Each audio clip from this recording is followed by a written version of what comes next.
Welcome, everyone. Thanks for joining us tonight. It's nice to see everyone after, hopefully everyone had a happy and healthy holiday season. Daru, do you want to do roll call? Here. Trustee Valdez? Present. Trustee Shaw? Here. Trustee Barkey? Here. Trustee Williams? Present. Okay, wonderful. Let's see. Anyone want to adopt? I'll make a motion to adopt the agenda for today. Thank you. Do we have a second? Second. Okay, wonderful. All those in favor? Aye. All right. I'll make a motion for the approval of the December 3rd Second. minutes. Thank you. All those in favor? Aye. Wonderful. Thank you. All right. And next, I'd like to invite Pastor Christina Williams to the podium of Harbor Light Church in Costa Mesa. Thanks for being with us today. Thank you so much. What an honor. Will you bow your heads with me?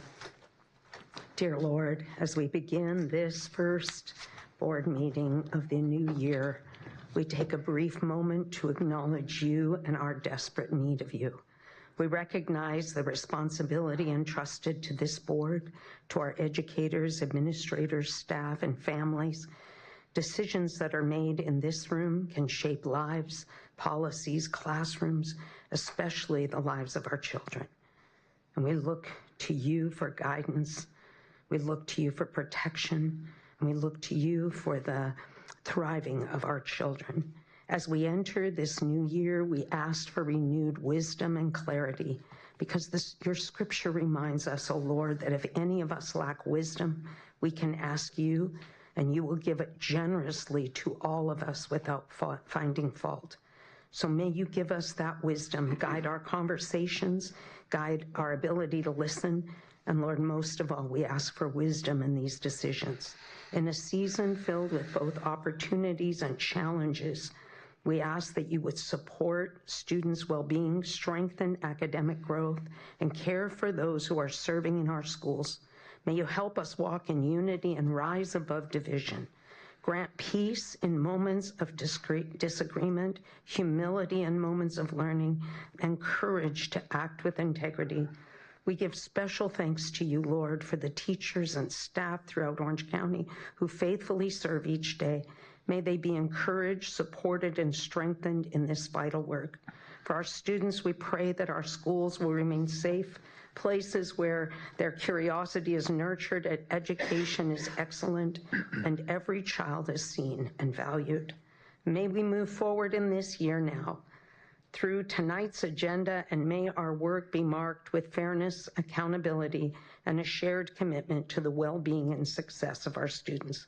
We pray all of this in your name, O Lord. Amen. Amen. Amen. Thank you, Pastor Williams. Appreciate your words. Do we have any introductions? No. Oh, the pledge. Oh, sorry. Yes. Next, we'll have Tim Shaw lead us in the pledge. Thank you. Please stand if you're able.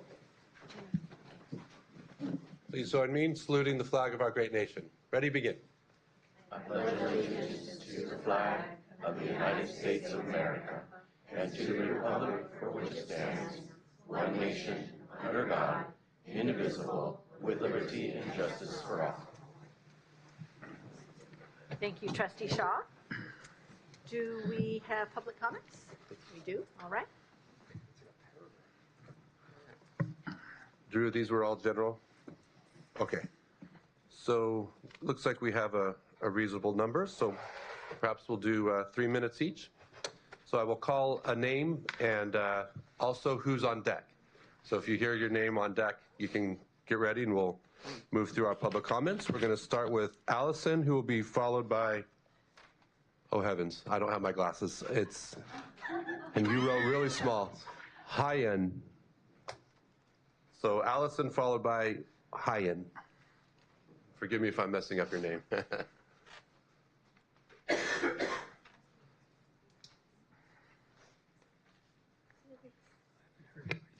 Hello, my first board meeting, so you'll have to forgive me. Y'all aren't students, so it's nerve-wracking.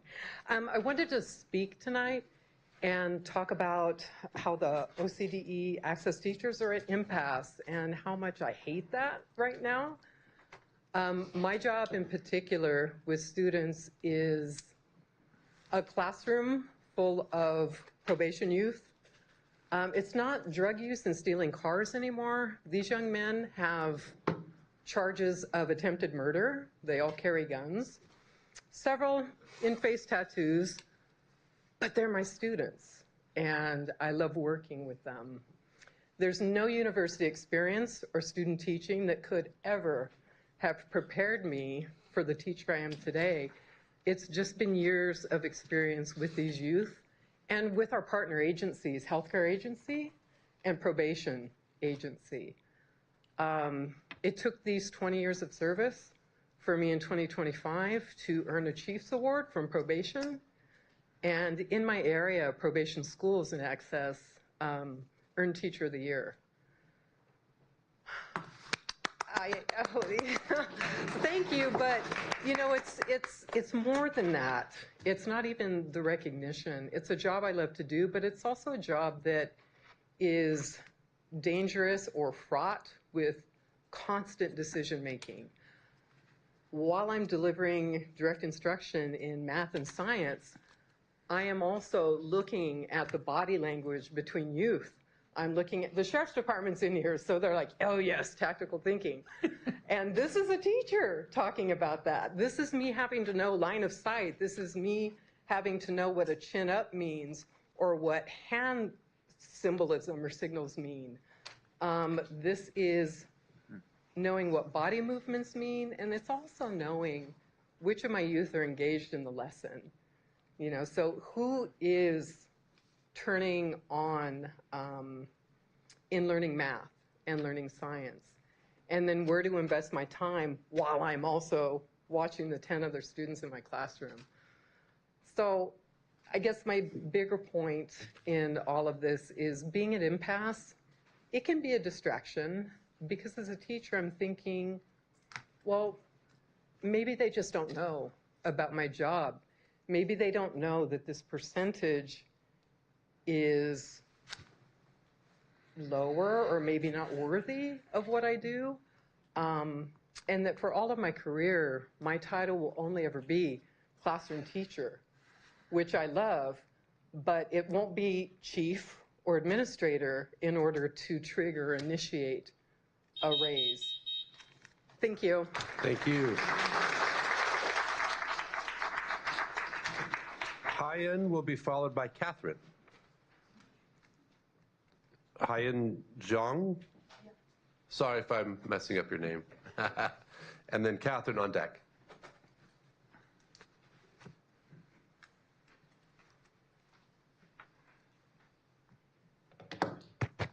Good afternoon, ladies and gentlemen, and thank you for the opportunity to speak with you today. My name is Hao Yu. I'm here to ask a question that, as a student right now in University of California of Irvine, we observe that there's not a much amount of opportunities and limited opportunities for students to actually participate in nonprofit organizations, which supports for clean energy and for zero carbon environment. So here we form a new organization called Life Without Border, which we already registered as a U.S. nonprofit organization. And we founded in 2025 by a group of U students from both from UCI and from UCSB and all UC schools and other schools. Our work began as a very real challenge. Even today, many areas still lack with reliable access to power grid and experience unstable and non-existent electricity. What we find is that these conditions directly affect public safety, continuity of education, emergency response, and ecological protection and community resilience. These is especially true in wildlife production and rescue areas, low-income communities and public spaces such as community parks and walking trails, which traditional energy solutions are often costly and maintenance intensely and dependent on fluid or complex infrastructures. As a result, there will be focus on the practical adoption of off-grid energy technologies, solutions that require no fuel, no grid connection, and can operate independently over the long term while minimizing long-term environmental impact. As I mentioned before, we are a very young lead nonprofit platform that we only have college students and high school students in this organization. We aim to help more and more people, such as colleges or high school students, to not only learn about clean energy, but also actively to participate in that participation.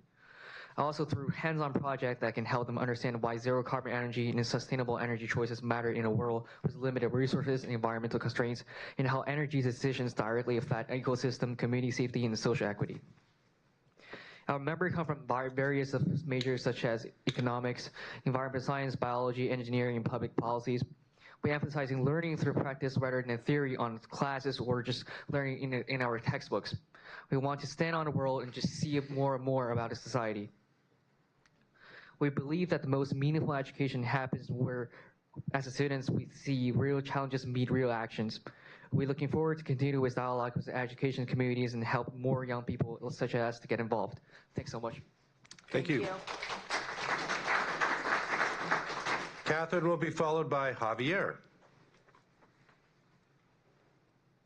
Okay, I'm going to speak a little slower because I know you're interpreting and it's kind of hard. Good evening, members of the board. Thank you for the opportunity to speak tonight. I'm a teacher, and I am here on behalf of Access and Connections educators, professionals who show up every day for our students, our families, and our community. We do this work because we believe in public education, but believe alone does not pay the rent, the mortgage, the gas, or the grocery bill. The cost of living in Orange County has gone up dramatically. Housing, insurance, healthcare, and basic necessities are more expensive than ever. Yet educator salaries have not kept pace. Financial strain has become part of the job. Tonight, I want to address the budget realities.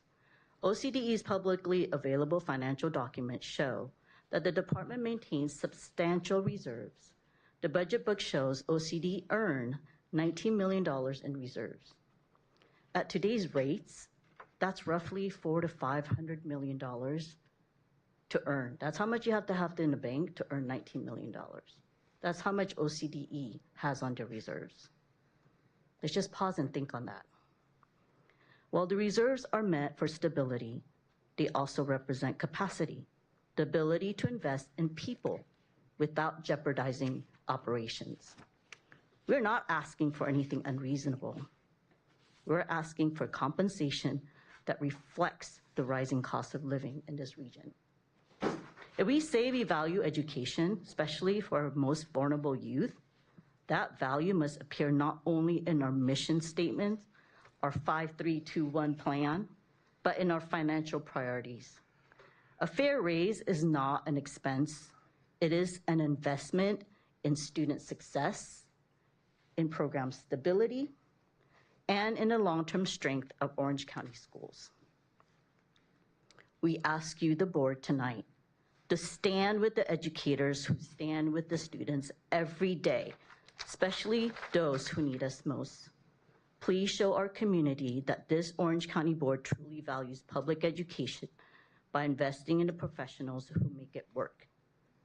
Thank you for your time and your commitment to our students. I would like to ask our OCSCA members, please stand up. Please stand up. We're here. Hear us. Thank you for your time.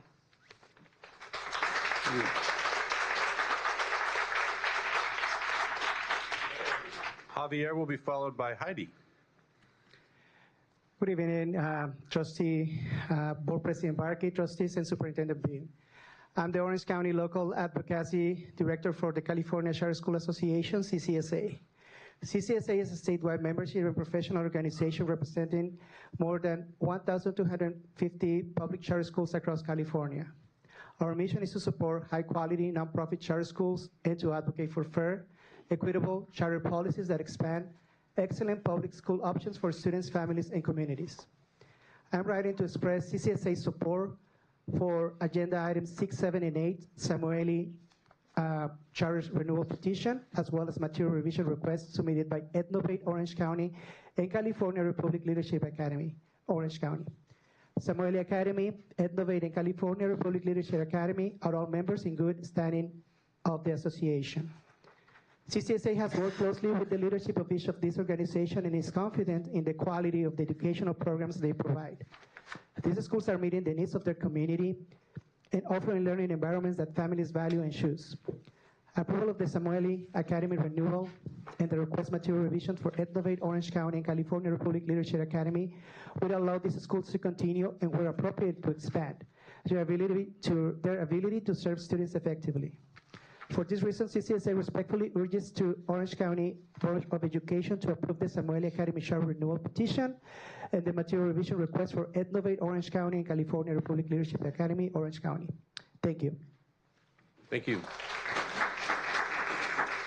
Heidi will be followed by Chris. Hi, good evening, esteemed board members and Superintendent Dr. Bean. It has truly been an honor to represent Suncoast and to speak on behalf of our dedicated staff and families at each board meeting. We are deeply grateful for the way you've consistently spoken on behalf of our school community and supported our families through your role as our authorizers. Over the years, you have heard reports reflecting our growth and transformation, from strengthening our special education department to expanding weekly classes and field trip experiences, to increase student participation and success in state testing. And our high school program continues to grow as well, offering students meaningful opportunities in community involvement, the arts, leadership, and career exploration. Last month, we offered the Young Men and Women Civic Leadership Conference through OC Courts, and we will also be offering a high school leadership conference in March through APYLP, Asian Pacific Youth Leadership Project. We have had some fun field trips in the past months as well, from our Rube Goldberg machine event to a tour of OC Sanitation. Some especially exciting updates on the art front are that our 8th grade student, Beatrice Ewer's art, was submitted to the OC Department of Ed's Arts for the All program. It was recognized in their showcase, as well as 5th grade students, Eliana Fagara, and Silver Domenico, being selected to showcase their art in the OC United Way Student Art Contest and Showcase. Their work will also be featured at the Bowers Museum from February 17th through the 24th in the John M. Lee Court. Coming up soon, we had an actually this was just recently, an entrepreneurial fair and classes in career exploration and financial literacy for our Winter Wonder session. We will be attending the Orange County College and Career Pathways in the Arts event at Santa Ana College on January 28th. We are also promoting a middle school scholars leadership program for 6th and 7th grade girls through Santa Catalina School in the spring, and the OC Rise Poetry Competition in February. We also have a field trip to the OCC Planetarium in February and a campus tour of CSULB in March. As we begin 2026, we are grateful to start the year grounded in strong partnerships, clear purpose, and continued collaboration. These accomplishments reflect a shared commitment to student-centered education, accountability, and service to families. On behalf of our staff, our students, and the families we serve, thank you for your leadership, your advocacy, and for continuing to stand alongside our school. Thank you, Heidi. Chris will be followed by Rana.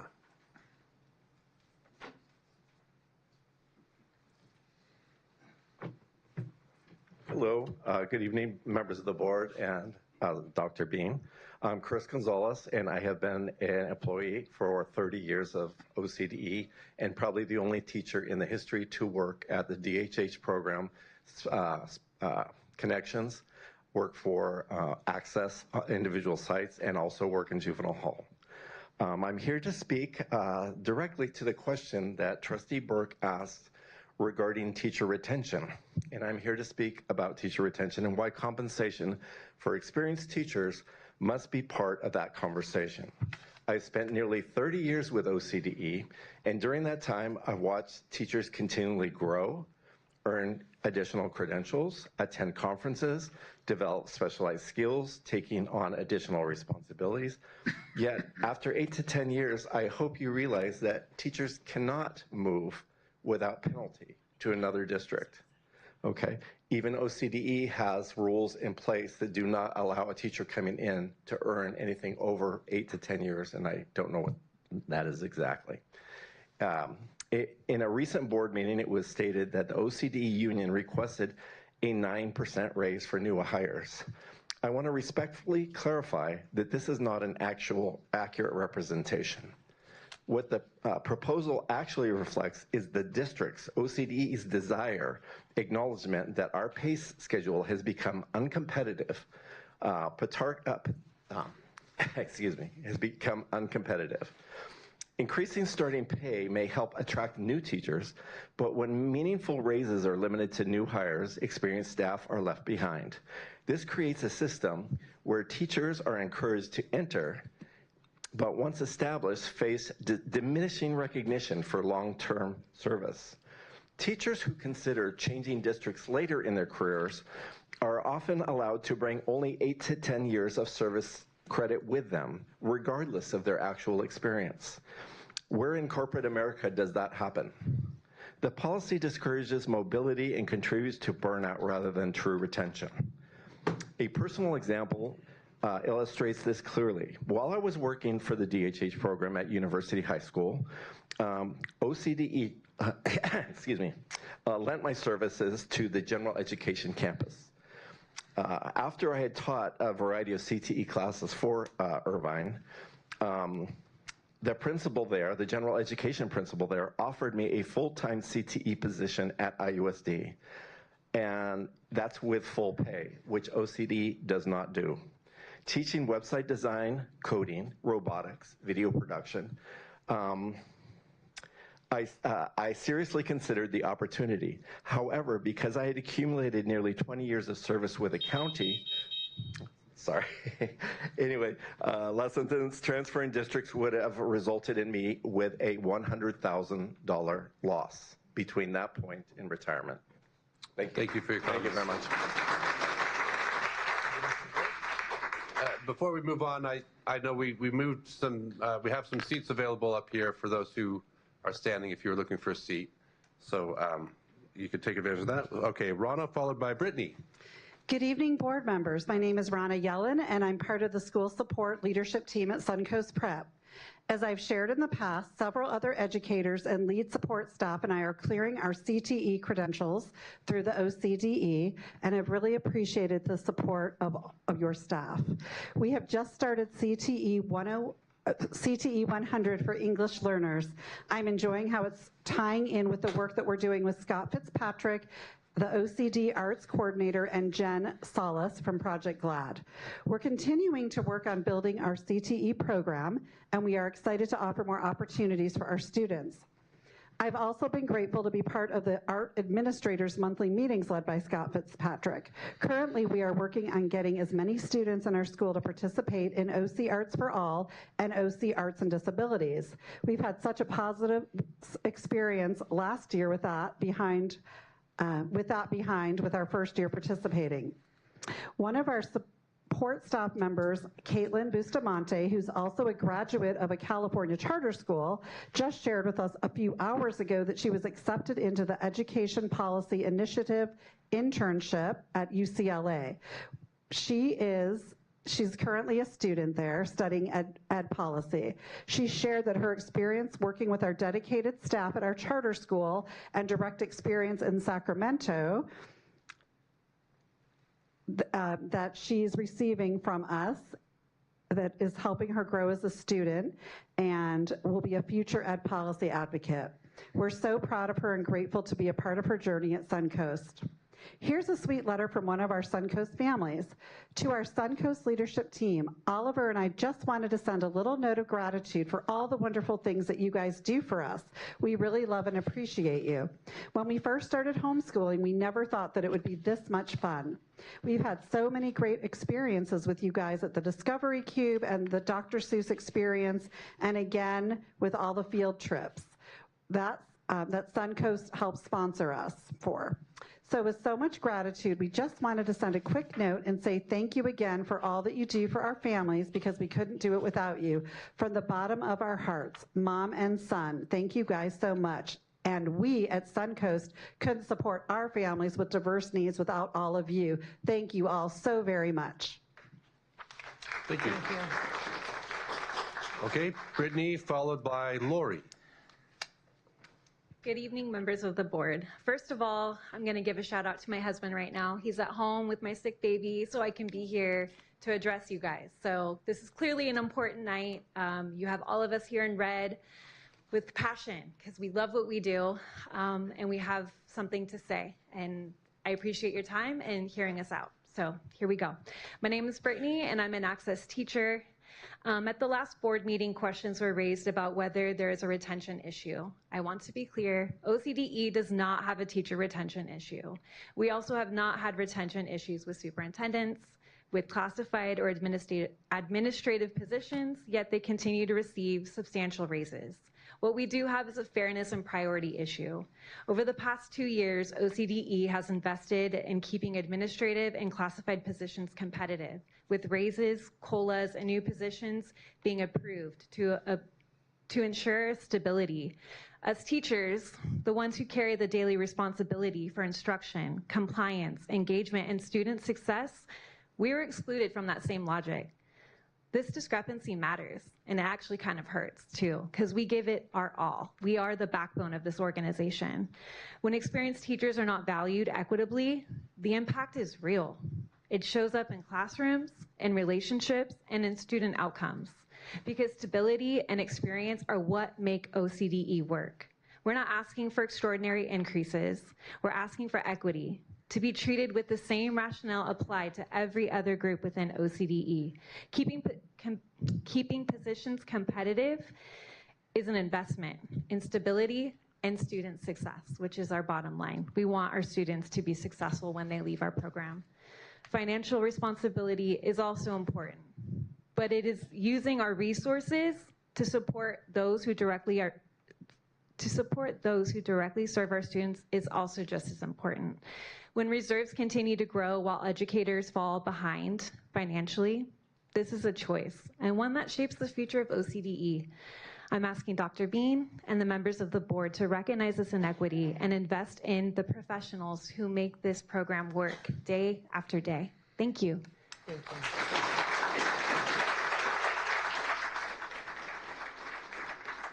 Lori, followed by Michelle.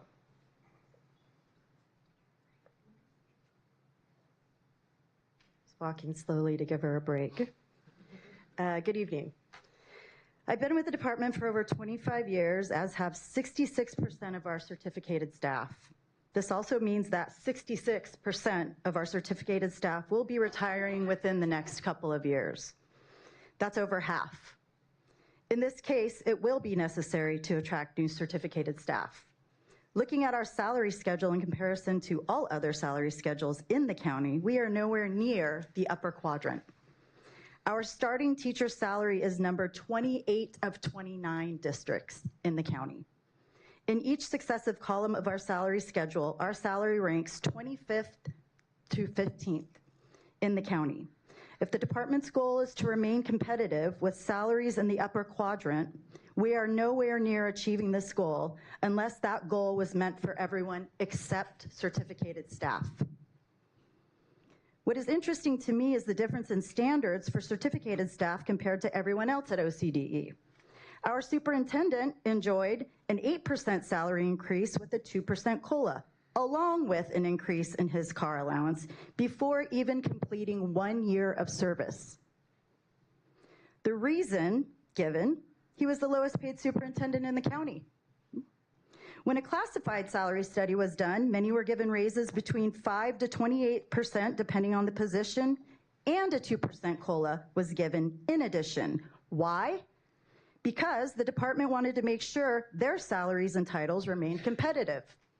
Well, our certificated staff were only offered up to a 3.5% COLA. And the department said it could go no further. How does this make sense? How should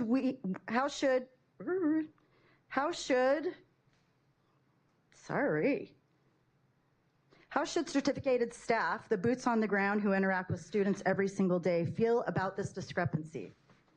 In order to raise our salaries to a competitive level, we would need raises between 24% for the first column all the way to 6.2% for the last column. The department proposed a 9% increase to the first column. We have one person in that column. We agreed, even though it will affect exactly one person. Over 75% of our certificated staff have master's degrees, putting them in the last column where a 6.2% raise is necessary to be in the upper quadrant of salary schedules in the county. This is a fair ask. What is not fair is denying us our raises because enrollment is down. Enrollment has been going down since 2013. We've been told there's a budget deficit in Access for years. We've seen budget presentations for most of our careers. Interestingly enough, every budget presentation has shown Access with a deficit of at least $1 million or more, while certificated staff are being told there's not enough money for anything other than a COLA. Thank you.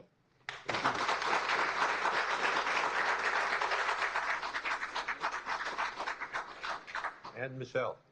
Good evening, board members. My name is Michelle, and I'm a teacher with the Access program. I've been here for 29 years, and I'm here to discuss and talk about ADA being considered as part of our salary increase. ADA is not a valid basis for denial.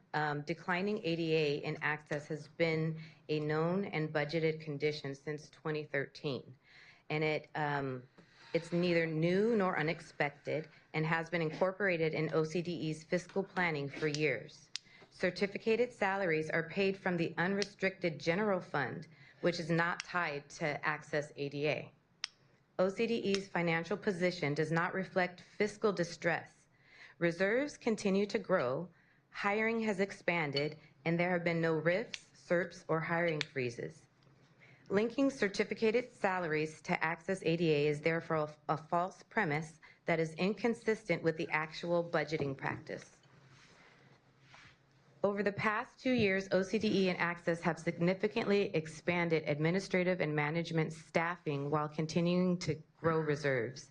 OCDE maintains reserves at approximately 115% of its annual budget, far exceeding peer county offices. Additionally, OCDE generates approximately $19.3 million annually in interest. These facts demonstrate clear capacity to invest in certificated staff compensation. Certificated staff currently lack longevity pay, advanced degree stipends, or national board certification incentives common in neighboring districts. Ranges 3 through 5, where the vast majority of educators are placed. While the union has identified what would be required to be fully competitive countywide, we're only requesting a modest 6.5% increase plus a 2% COLA, far below increases granted elsewhere in the organization. As a significant portion of certificated staff approach retirement, failure to address competitiveness now risks future recruitment and retention challenges. OCDE has demonstrated its commitment to maintaining competitive compensation for leadership and classified staff. Certificated educators who work directly with students and form the instructional backbone of Access and Connections deserve the same commitment. A fair, competitive salary increase is fiscally responsible, consistent with OCDE's financial strength, and essential to sustaining high-quality educational services for Orange County's most vulnerable students.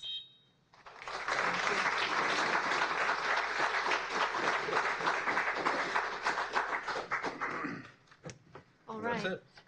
All right, next I'd like to motion to approve the consent calendar. I'll make the motion. Madam President, if you would, can we take number 4 out of the consent calendar so we can talk about it?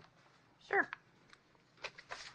All right, so I'd like a motion to approve the consent calendar, putting number 4 aside to look at independently. Okay. So moved. I'll second. All right, all those in favor? Aye. Aye. All right, passes unanimously. Thank you. All right, now, would you like to start the discussion on number 4, Trustee Valdez? I just wanted to get some more information about this group. I've been trying to sort of investigate on my own. I don't have a problem with the 7,500. I'm just trying to figure out who they are, you know, in relation to us. Is this an organization that aligns with us, putting kids first? I know the organization is somewhat new. I'm not sure. I think we are already a member, and when I saw this, I just wanted to have an open dialogue about this. I reviewed their website extensively. There's no red flags on the website that I could see. But I'd like to know a little bit more about what my other colleagues think about them and who they are and what they stand for. Well, I can start, and then my colleagues can add what they know. I know Ken has done a lot of research. I did attend their meeting last fall with Brandon and felt that they were a very open, nonpartisan group that listened to a lot of different voices. And I didn't agree with all of them, but they didn't agree with all of mine. And I just thought that the group was productive and that they put the students first. And so I believe that the annual dues is worth it. I think we used to pay a lot more to belong to other organizations, and this is a newer organization. And I think as they grow and develop, we'll have a better feeling about who they are. But so far, it appears that they are very open to putting students first in academic excellence, which is a priority for me. And maybe, Dr. Williams, you'd like to add to that? I'll give you a historical perspective. So the California School Board Association for quite a many years and decades did have a subsidiary county organization that we were a part of for decades. And what happened a few years ago was that there was an internal power struggle between the county people of this organization as well as the CSBA people in charge of that. And there was some offensive language and untoward conversations that occurred. And the CSBA said, well, if you're going to be that way, we're going to say goodbye. And so they terminated the county boards of education at that time. Subsequently, a few years later, I think in 2023, they got together. Some of the individuals, I supported them because I always feel that at the state level we need county boards of representation. So they developed this totally separate county entity, and we happen to be one of the original counties to be a part of this organization.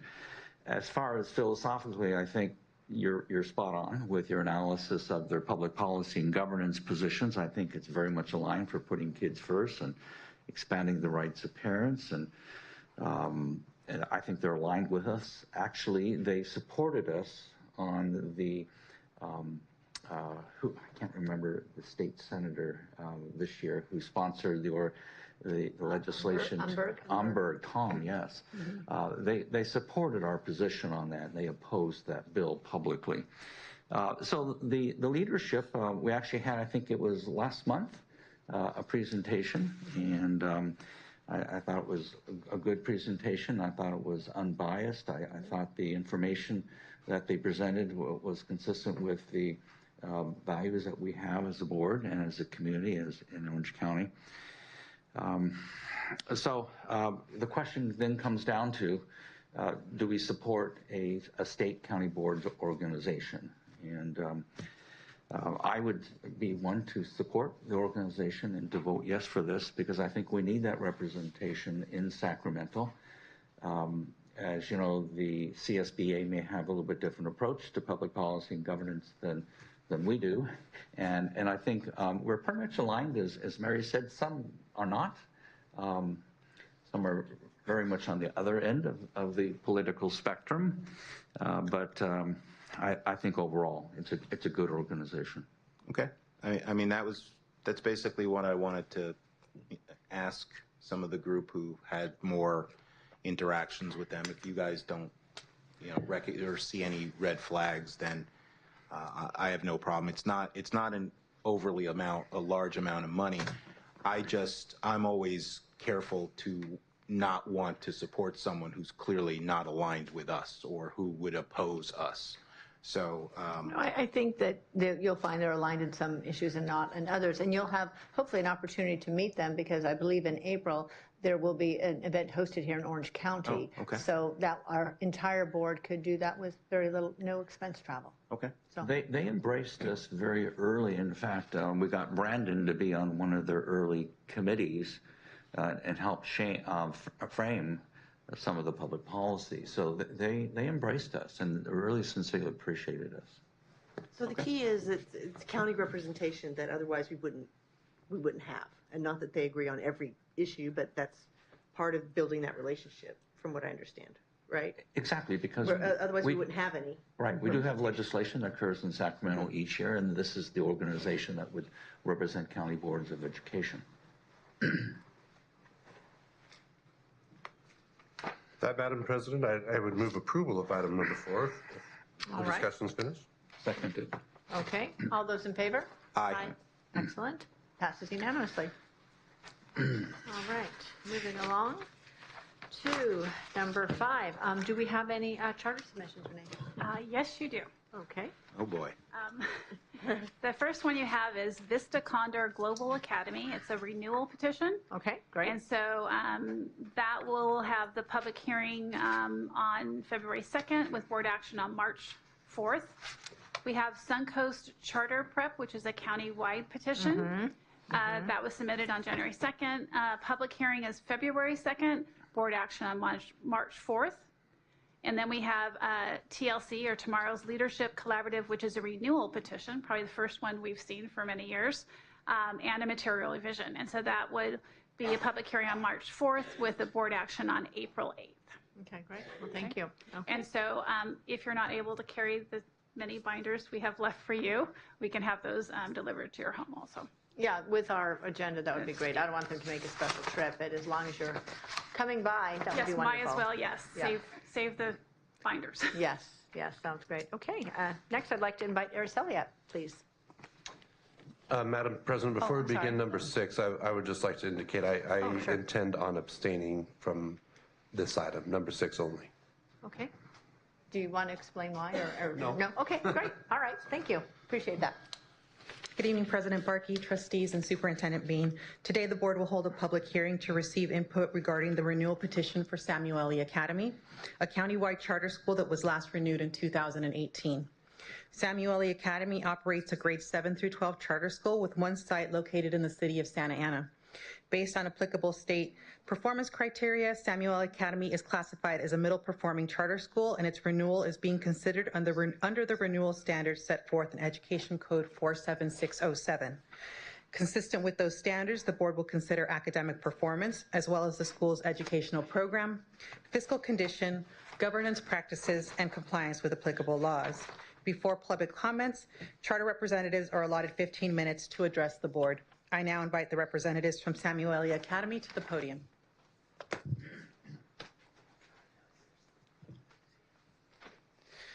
Good evening, honorable trustees. Anthony Saba, Executive Director, Samueli Academy. I've got the honor of representing Samueli Academy tonight, along with our board chair, Chris Scheitauer, our head of school, Lee Fleming, a handful of alumni, students, and parents who you'll hear from shortly. You know, when I thought about how to do this renewal again for the third time, I thought to maybe mix it up a little bit. And in lieu of walking you through a presentation that would carry much of the data that you have in the binder before you, we wanted to create a video in your honor. So if we can cue up that video and play it, please.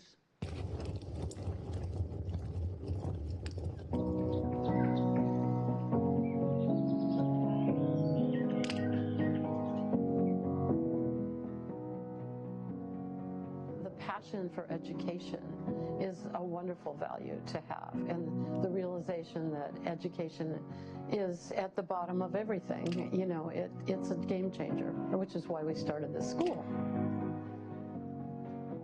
We knew that if we created the right school, that students would thrive. And it doesn't matter your socioeconomics, because kids of all nature have talent and have potential. You just have to give them that opportunity.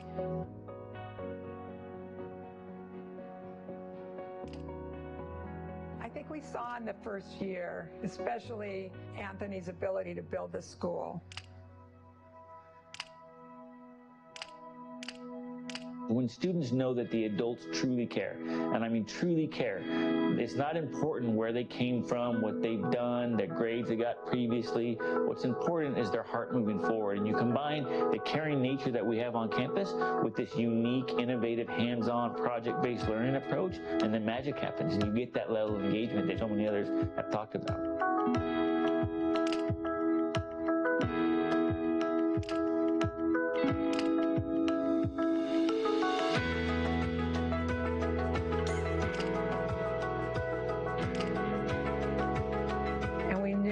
even in the first year that it was something special because we could see the students thriving and feeling like this is their home. As we kept adding and the school is growing, the impact has grown. All in all, we're fulfilling the purpose that we dreamed of, and I think it's beyond our dreams because look at the success.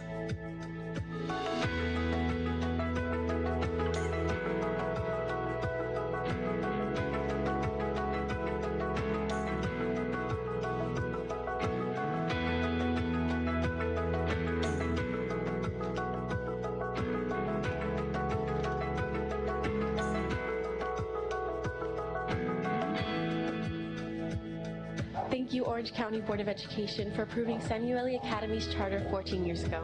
You have opened the door for us to have new opportunities in life. We've met so many teachers and professional adults that want to support us in our careers. We've learned to work together to build things. We've designed shirts for professional sports teams. We've made new friends. And over 1,000 alumni are thriving across the nation and across the globe. We wear the fact that we were the first ever charter authorized by the Orange County Board of Education like a badge of honor. We're so appreciative of the relationship and the support we receive from the board and the staff through the years, and we look forward to many more decades together for the benefit of these amazing students. Thank you.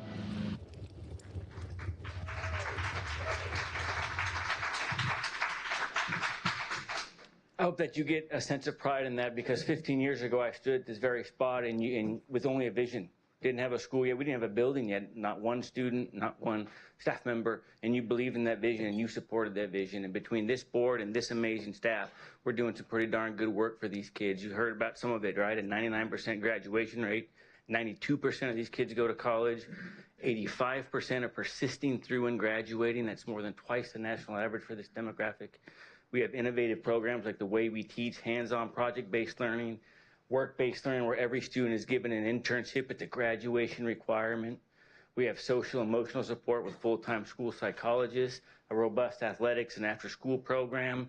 I mean, these kids are thriving, and it really is thanks to that original vision and innovation that this board had and continues to have. So from the bottom of our hearts, from the over 1,000 alumni we have, 800 current students, staff, thank you for your continued, but know you're helping us make a tremendous difference in the lives of kids who really deserve it. So with that, I know we have some people here who would like to speak with you as well, and then I'll come back up with my head of school for questions. The hearing is now open for 15 minutes to receive public comment regarding the charter renewal. Trustee Shaw, please call for the first speaker. Well, since Trustee Shaw abstained, I will be pinch hitting for him. So, George, can you tell me how many speakers you have? Because we do have, I think, we talked about 90 seconds, I think. Is that what we said, Anthony? Roughly per, because we have more than the 15 minutes. Okay. 7, 8, 9, 10. I count 12. It's up to the board's pleasure. I'm fine with 90 seconds, a minute and a half each, if everyone is okay. Sure. Okay.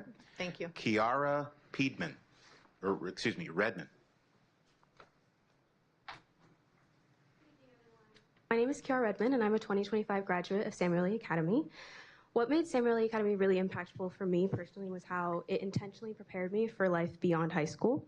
Through the work-based learning program that we have and the real-world learning in almost every class, I learned how to write a resume and a cover letter. I did an internship at my local library.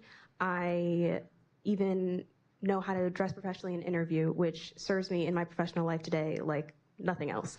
I also even learned how a business operates in my senior virtual enterprise class, and I learned how the stock market works in my sophomore year of high school. Just really random things that serve me in every day of my life that I live today. Another defining part of my experience was the project-based learning at that school. I struggled with anxiety growing up, but with the frequent professional presentations that I did throughout all my time at Samueli Academy and getting into the growing performing arts program, I learned how to collaborate, communicate, and lead, which are skills that are vital in my life today. The supportive staff at Samueli are something that I also really would like to highlight because they've made a lasting difference on me and will continue to for the rest of my life.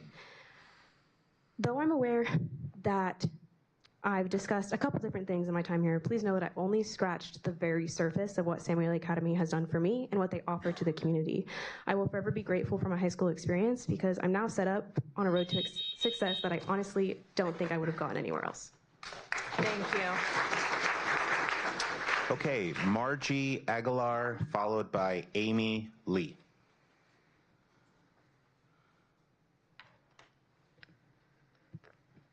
Good evening, everyone. My name is Margie Aguilar. I'm the proud parent of a 10th grader and a class of 2023 graduate at Samuel Academy. Instead of giving you and telling you all the wonderful things that I think of Samuel Academy, I'm going to give you the point of view of my two kids. My 10th grader, I asked him to share with me what it is that he thinks about Samuel Academy, and this is what he said. My experience at Samuel Academy has been great. The teachers make sure to encourage students whether they're interested on the subject or not. The project-based learning was an interesting concept when I started attending Samuel Academy, but I learned to embrace it and look forward to working on projects every time we get a chance to do so. I also take advantage of my teacher's office hours, which helps me keep my grades up. I cannot see myself attending a different school. These are the words of a 4.0 plus GPA student. My 20-year-old, who graduated in 2023, is currently attending graduate school at Cal State Fullerton and looking to enroll in the teacher's credential program. He shared that the multiple presentations at Samuel prepared him to deal with anxiety when presenting at Cal State Fullerton. Compared to my younger son, he likes to keep comments short. But thank you so much. I really enjoy having my family be part of the community. Thank you. Okay, Amy Lee, followed by Brandon Palma. Good evening. My name is Amy, and I have an 8th grade son, Owen Lee, at Samueli Academy, who has been involved in ASB, Toastmasters, cross country, you name it. Owen loves his school and learning, and almost every day he asks if I can pick him up later. He stays to school till 5 on most days, and on this Thursday it'll be till 7. And one of the after-school programs that we wouldn't have been able to afford is Toastmasters, where Owen learned to write his own speeches. He took that skill, and over the summer he traveled to India and gave inspirational speeches to hundreds of children at various schools on how times of adversity have been opportunities of growth, and he talked about his long COVID experience. I have loved the devoted teachers at Samueli, and the teachers at Samueli are unique in that they put so much into their teaching, offering creative project-based assignments, staying after school regularly. They are trauma-informed, and the students there told me, what sold me on the school is they told me the teachers here, they really listen, they really care for every child as an individual. What makes them unique is it's not just one teacher that's like this, but all of the admin and leadership and teachers work to help each kid reach their fullest potential. Samueli also offers support for teens in foster care. Our family recently went through certification process, and we would have never done it without their support, and now we're learning how to support the students that live on campus there. Samueli offers all kinds of no-cost and low-cost enrichment, which really helps families like ours and underserved families in the community. Thank you. Brandon Palma, followed by Diana Espinilla. Good evening. My name is Brandon Palma. I am a 4th-year architecture student at Cal Poly Pomona, and I'm part of the graduating class of 2021 of Samueli Academy. So it's been almost 5 years since I graduated, and I find myself coming back very frequently, just about every month when I'm on break, and just about every week when I'm in class, which, yeah. So one of the things we're taught when we graduate is the mantra for alumni, and that mantra says, wherever you go, the pack will follow. And Samueli adheres to this perfectly. Whether I'm out at school having 10-hour days, 12-hour days, or I don't come home at all, Samueli always keeps in touch, saying, hey, how are you? How's your mental health? They're always letting me know that they're here for me. I feel supported, whether it's through the services that they provide, whether I need help searching for a job, building a resume, or whether it's just a social gathering, hey, come over, let's go bowling or come over for dinner with all the other alumni. Samueli does a very good job of keeping us very connected after graduation, and that's how I felt supported after 5 years of not being at the school as a student. Thank you. Okay, Diana Espinilla is up with Owen Lee next. Hello, I'm a parent to both an alumni and current student at Samueli Academy. I'd like to share one of my favorite things about student life at Samueli. On any given day, you can see students dressed professionally, which is a clear indication they have a presentation that day. Students learn the power of public speaking, which is incredibly valuable. Students also create and maintain their own individual resumes, which is another example of preparing students for success beyond Samueli. My oldest son is now a student, a junior at Cal State Fullerton, majoring in computer science. Attending Samueli gave him the tools he needed to further his education beyond high school and the confidence to know that he can accomplish whatever he sets his mind to. The resilience of our students comes in great part from our faculty at Samueli. My younger son is currently a freshman. He began attending Samueli in 7th grade, and I can honestly say Samueli's transition to not just a high school, but rather junior high as well, has benefited their students greatly. The relationships and trust that students build with their teachers carry for an additional 2 years, and that amount of support only makes students stronger and better prepared, not just in education, but for life in general. I'm sincerely thankful that our family and community at large has the option to send our kids to Samueli. I hope you will continue to support our school to offer the relationships, real-life experiences, and the whole student approach that Samueli offers to their students. Thank you. Owen Lee and Martin Zambrano is up. Okay, thank you for having me. My name is Owen Lee, and my mom already said most of the stuff about me. So I've been a student at Samueli Academy for 2 years now, but I've seen how the teachers at this school act differently than a lot of teachers at the other schools. So let me explain. All the teachers stay after school twice for 1 hour each day, on top of, twice a week for 1 hour. And they invest into students by making connections. They host and administrate clubs, sports, extracurriculars, giving so much time to students. So when people from Samueli ask for like money or a raise or donations for their school, they aren't just asking for themselves, they're asking to invest in their students. Thank you. Martin Zambrano is up with Isaac Marquez on deck. Good evening, everyone. I'm a proud graduate of Samueli Academy's first graduating class in 2017. Growing up in Santa Ana, I attended several different elementary and middle schools and often struggled academically.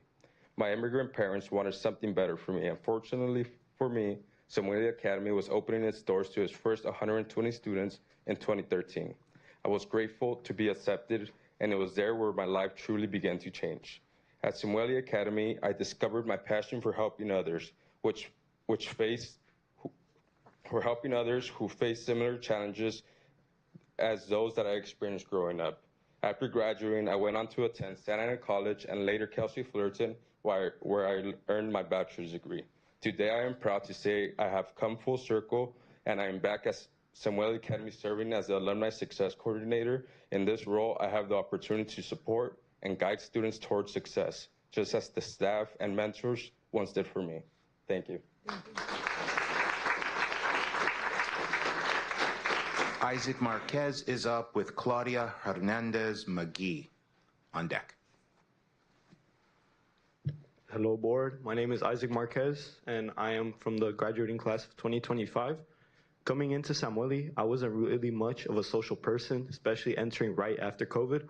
I was afraid of not being able to find my community, but I was so fortunate to be attending Samueli Academy because right at arrival, the environment was so welcoming, and it allowed me to participate in sports and extracurriculars where I met my friends that I consider now as family and still see every single day.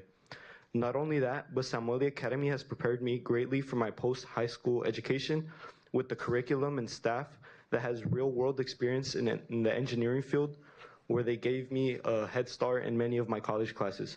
From freshman year, learning how to code and use Arduinos, to senior year, building a whole lunar rover with 3D printed parts, Samueli Academy has prepared me more than enough for my journey now at the University of California, Irvine.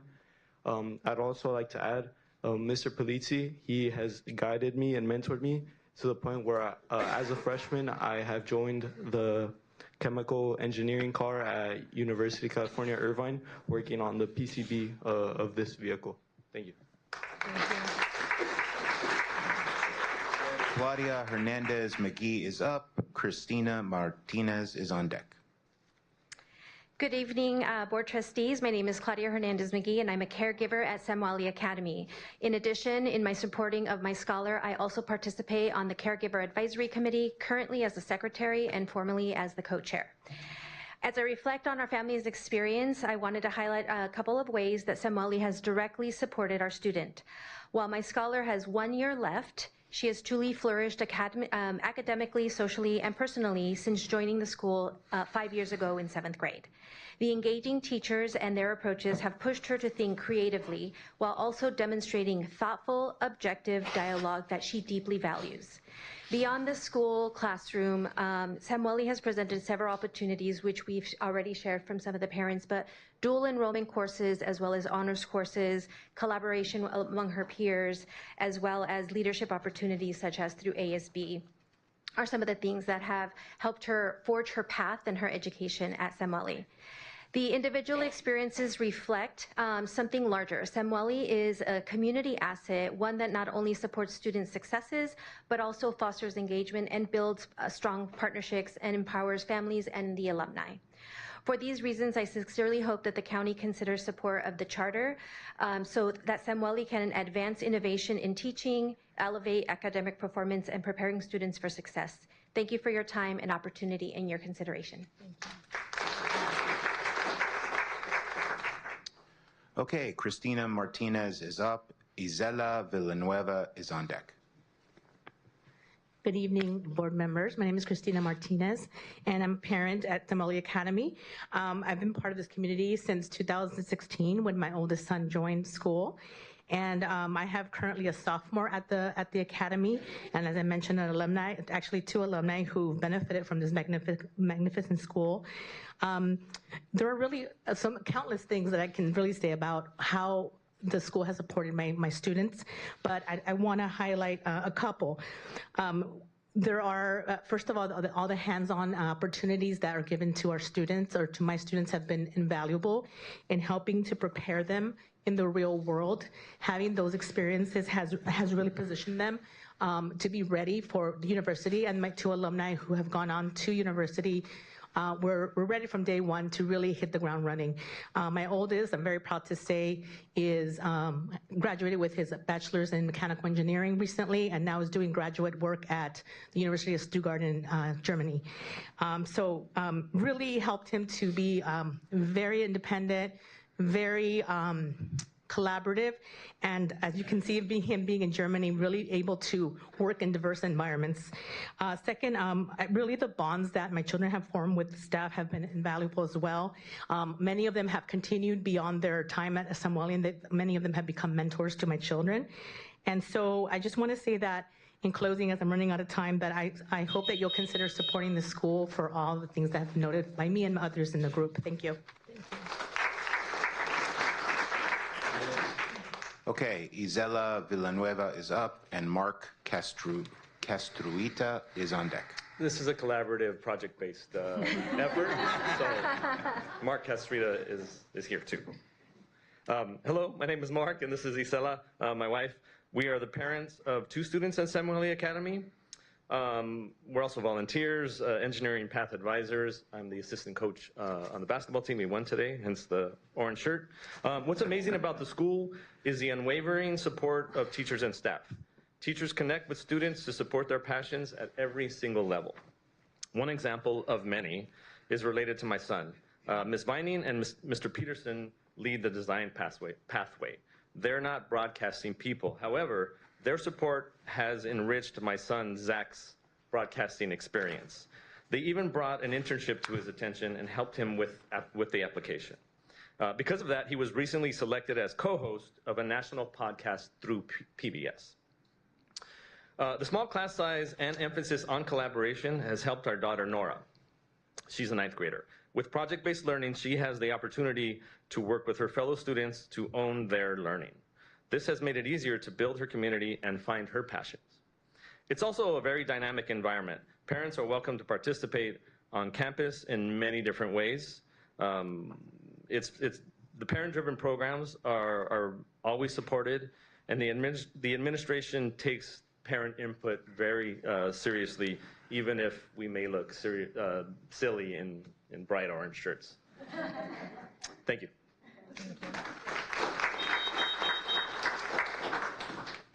Okay, that's it.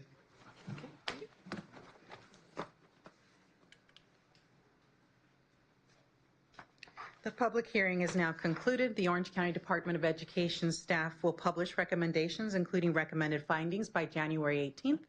At the February 2nd meeting, the board will conduct a subsequent public hearing and take action to grant or deny the charter school renewal petition. President Barkey, I now close the public hearing and turn the meeting back over to you. Thank you, Araceli. Appreciate it. Do my colleagues, would you like to ask some questions? Maybe I'll start down with Dr. Sparks and move our way across. I'll pass for now. Okay. Trustee Valdez? I have a few. Okay. Anthony, come on and take the podium for a second. Sure. So 99% graduation rate. Yes. Did I hear that right? 92% go on to college? Correct. 85% graduate from college? Persist, correct. And the 85% is double the national average? For this demographic, that is correct. I wanted to ask you exactly that about the demographic. Yeah. Do you have any numbers or anything that you can share with us about the demographic that you serve at the school? Sure. Specifically, 92% of our students are Latinx students, give or take a few percentage on any given year. So those would be the ones specifically we're referring to in the study. UC Irvine actually does this research. We don't do it internally. We contract with UCI to track our alumni. What is the Latinx means a little less to me than perhaps like what their socioeconomic level is. So can you explain that? Yeah, so we waffle in between roughly 70 to 80% of our students are free and reduced lunch students, meaning, the board knows what that means clearly. So it's somewhere between 70 to 80%. Yes. Okay.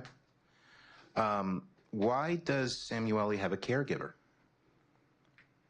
Why do we have a care? Are we referring to the? Well, someone spoke and said they were a caregiver at your school. Yeah. So we have a parent group called Parents and Caregivers.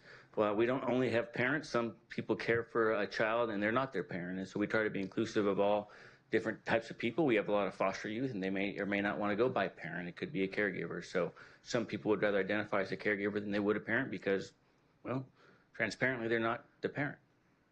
Oh, I see. Okay. All right. Thank you for answering my questions.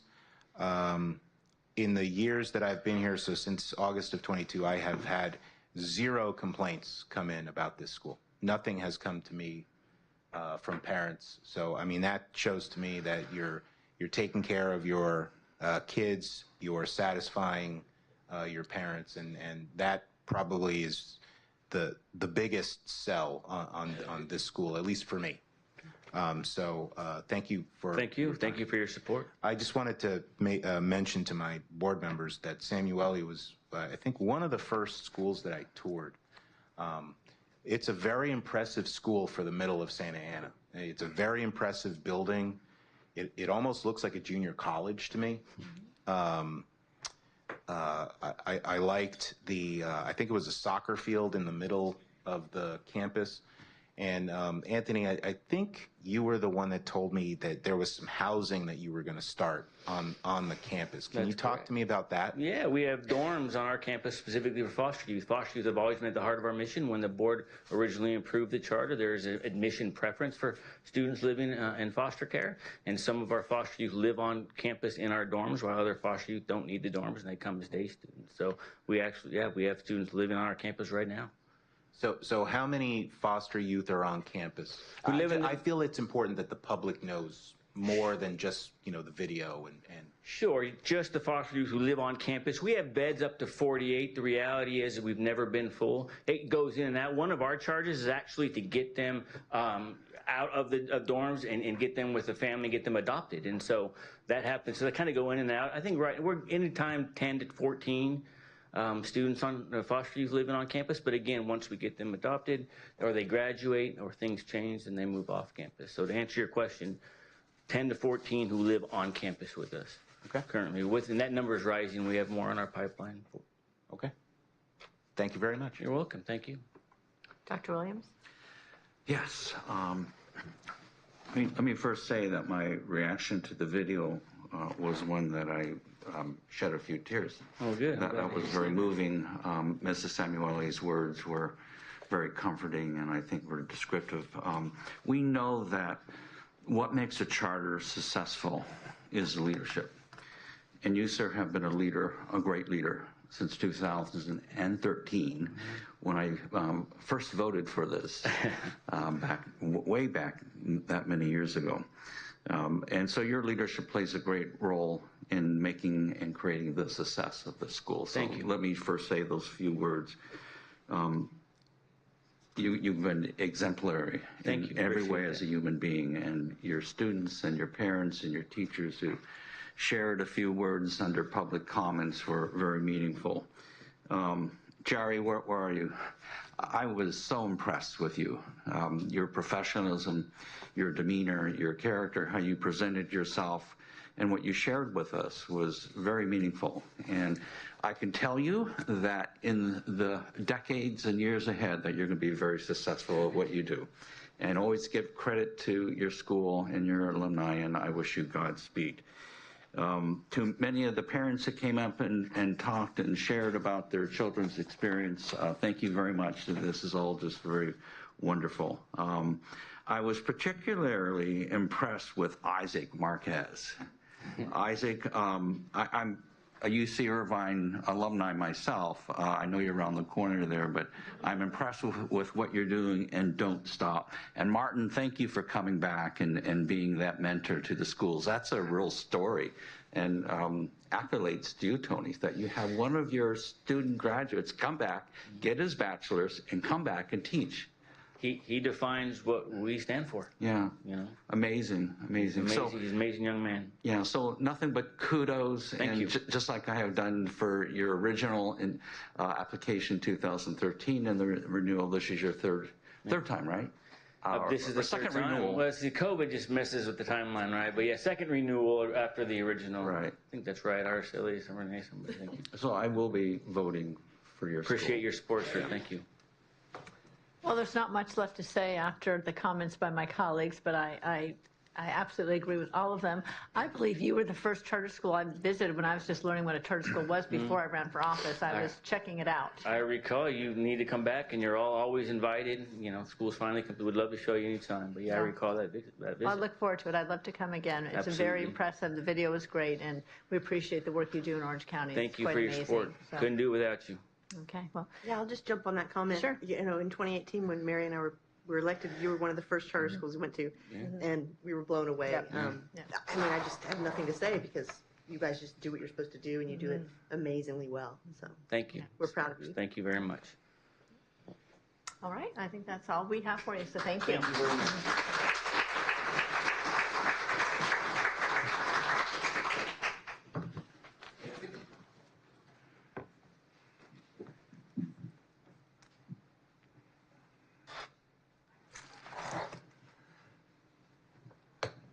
Number 7. Okay, on to number 7. Thank you. This evening, the board will conduct a public hearing to gather input regarding a proposed material revision to the charter petition of Ednovate OC College Prep, which will open in fall of 2026. The charter school is requesting a material revision to its charter, seeking to establish locations within the boundaries of Orange Unified School District and Irvine Unified School District.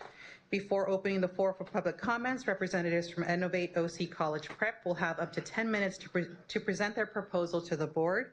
I now invite representatives from the charter school to the podium.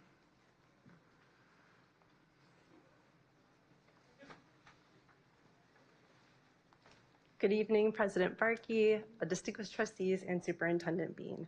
My name is Katie Hart, and I serve as the Chief Operating Officer for Ednovate Charter Schools. First, I just want to share my sincere gratitude for your partnership and continuous support throughout the years. This evening, I'm here on behalf of Ednovate Orange County College Prep to respectfully request approval of a material revision that would expand our authorized geographic area to include the cities of Irvine and Orange as stated. And we have complied with all of the requirements for this material revision, including formally notifying both respective authorizers. This request reflects what we have learned through years of diligent facility scouting across Orange County. Despite extensive outreach to school districts, higher education partners, private property owners, and municipalities, high quality, appropriately zoned, and financially viable school facilities remain extremely limited. To responsibly meet both the spirit and timeline of our 2030 growth commitments and to remain good stewards of public resources, it has become clear that we must evaluate locations where realistic and mission-aligned opportunities exist. Based on this work, we are currently advancing two promising options, one in the city of Irvine and one in the city of Orange. And I'd like to briefly update the board on the status of each of those. Alongside our facility search, we also have been engaging with the community by attending local events, connecting with families, and participating in community fairs to build relationships and deepen our understanding of the community needs. For the past year, we have been working on developing a partnership with Orange County Music and Dance, often referred to as OCMD, as they plan the design and construction of a new facility at the Great Park in Irvine. The vision is to co-locate within a centrally located shared facility, maximizing space utilization and creating an innovative, community-centered hub for education and the arts for students throughout the county, regardless of their zip code or economic status. In a letter of support shared with the board, OCMD leadership mentioned that they strongly support Ednovate's expansion efforts and believe this partnership represents a meaningful opportunity to enhance educational and cultural offerings throughout Orange County. Last fall, the city of Irvine approved Ednovate as a potential sublessee for this project and has expressed clear support for our proposed school use at this site. This option remains highly compelling from a location and programmatic standpoint, allowing Ednovate to truly provide a county-wide benefit to students who may not have the opportunity to access this type of programming due to financial or selection criteria limitations. Currently, we are still in the design and diligence phase of this project. We remain focused on thoroughly vetting the facility scope, associated costs, and operational assumptions, so that any final decision reflects responsible long-term stewardship. In the city of Orange, we have been working closely with the president of Santiago Canyon College and the district team to explore a potential facilities partnership via excess space on the college campus that would support a dual enrollment high school and create aligned pathways from high school to community college, university, and the workforce. There is strong alignment around providing students with early college experiences, transferable credits, and exposure to career pathways, and conversations remain active and constructive. That said, the timing of a potential lease at the college is still in flux as the college works through internal planning and approvals on their end. In short, these partnerships strengthen our region's educational ecosystem, expanding dual enrollment opportunities, responsibly stewarding facilities, and creating new access to arts and workforce pathways that would not otherwise exist. Both opportunities remain active, aligned to our mission, and worthy of continued pursuit. Approval of this geographic expansion will give Ednovate the flexibility needed to responsibly advance these options as timelines clarify, while continuing to seek additional opportunities that allow us to serve students well and grow sustainably. Thank you for your consideration. Thank you. The hearing is now open for 15 minutes of public comments. Trustee Shaw, please call for the first speaker. Thank you. We will have Isela followed by Genesis. There was only three, so we'll do 3 minutes.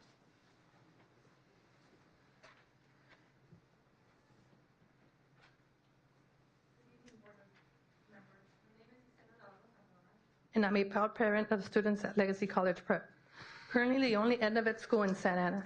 My twin boys, Mateo and Max, are in 10th grade. I'm also an active member of the Orange County community, and I'm here today because Legacy has provided our family with great academic opportunities. My twin boys may be identical, but they could not be more different. Mateo is a joker who loves horses and stays very active at school. Max is calm, passionate about music, rarely without his guitar, and gets lots of crowd. Because they learn differently, they have unique interesting findings. The right environment, finding the right school environment was critical for our family. I chose Innovate Schools because small schools work. At Legacy, students are known, supported, and valued as individuals. Teachers truly pay attention, meeting students where they are helping them grow both academically and personally. And yes, they can even tell my twins apart, which says a lot. Legacy has been part of a family journey for years. My two oldest daughters also graduated from Legacy. They are now attending Cal Poly Pomona. Even now, the college counselor continue to support them. When Ednavet says to and through college, they truly mean it. As a parent, what matters to me is most knowing my children are safe, supported, and academically challenged. At Legacy, there are not just names on a roster, they are truly seen. I was born in Michoacan, Mexico, and moved to Santa Ana when I was only 1. I'm a proud 50-year-old resident of Orange County and graduated of a local school.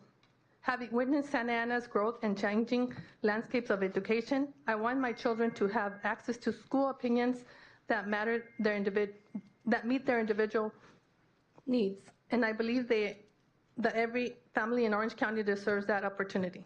I spoke with other parents who feel the same way, that Innovate offers are needed and want in our Orange County community. That's why I strongly support growing communities like Irvine and Orange. Thank you for listening and for considering the voices of parents like me and see the impact of these schools every day. Thank you. Genesis will be followed by Alex. Good afternoon, board members and superintendent. My name is Genesis Dominguez, and I'm a community engagement manager for Orange County with Innovate Schools, which I've been working with for the last 5 years. Over the past year, I've had the opportunity to immerse myself in diverse communities of Orange County. I've attended many community events, local school board meetings, and built relationships with incredible communities and organizational partners. Through these experiences, I've learned not only what makes Orange County unique, but also what families in these communities truly need. Being on the ground, I've heard directly from the families, and the message is clear. They want small schools, personalized learning, and ongoing transparent communication. Surveys we conducted across OC like Santa Ana and Orange, reaching about 100 families, confirmed the same thing. Schools like ours are not just needed, they are welcome, and what they're looking for, Innovate delivers. Innovate Schools provides safe and vibrant communities where every student is seen, supported, celebrated, and are encouraged to create positive multi-generational change. Families entrust us not only with their child's education, but with nurturing their unique potential. And with 100% four-year college acceptance rate across our network, Innovate delivers rigorous academics, personalized support, and ongoing communication, and also leadership opportunities. The need is clear and support is growing. Our partnerships extend beyond our classrooms. We have connected with key community partners, including the Orange County Rescue Mission, Mix Academy, Boys and Girls Club, and Think Together, who are all eager to collaborate as we expand. In a letter of support, Mix Academy affirmed that our strong sense of community and academic results reflect a deep commitment to student success and align well with OCBE's goals for educational excellence. Our partners are inspired by the empowerment and leadership our students demonstrate. We are confident that Innovate Schools will be a transformative asset to the unique communities of Irvine and Orange. We are ready to share our mission, a mission of positive multi-generational change. Thank you. Thank you. And Alex. Good evening, esteemed board members, Dr. Bean, and to our extended community. Thank you for the opportunity to speak with you today. My name is Alex Carpenter. I'm the proud founding principal of Innovate OC College Prep, our 8th campus and next chapter of our organization's story. Speaking of stories, I believe our reason for existing and for expanding in Orange County is grounded in real stories of real families dedicated to the best possible educational choices for their children. I'm reminded of a call I received from a mother who told me that her son had never been more excited about attending a brick and mortar school after being homeschooled for his K-8 experience.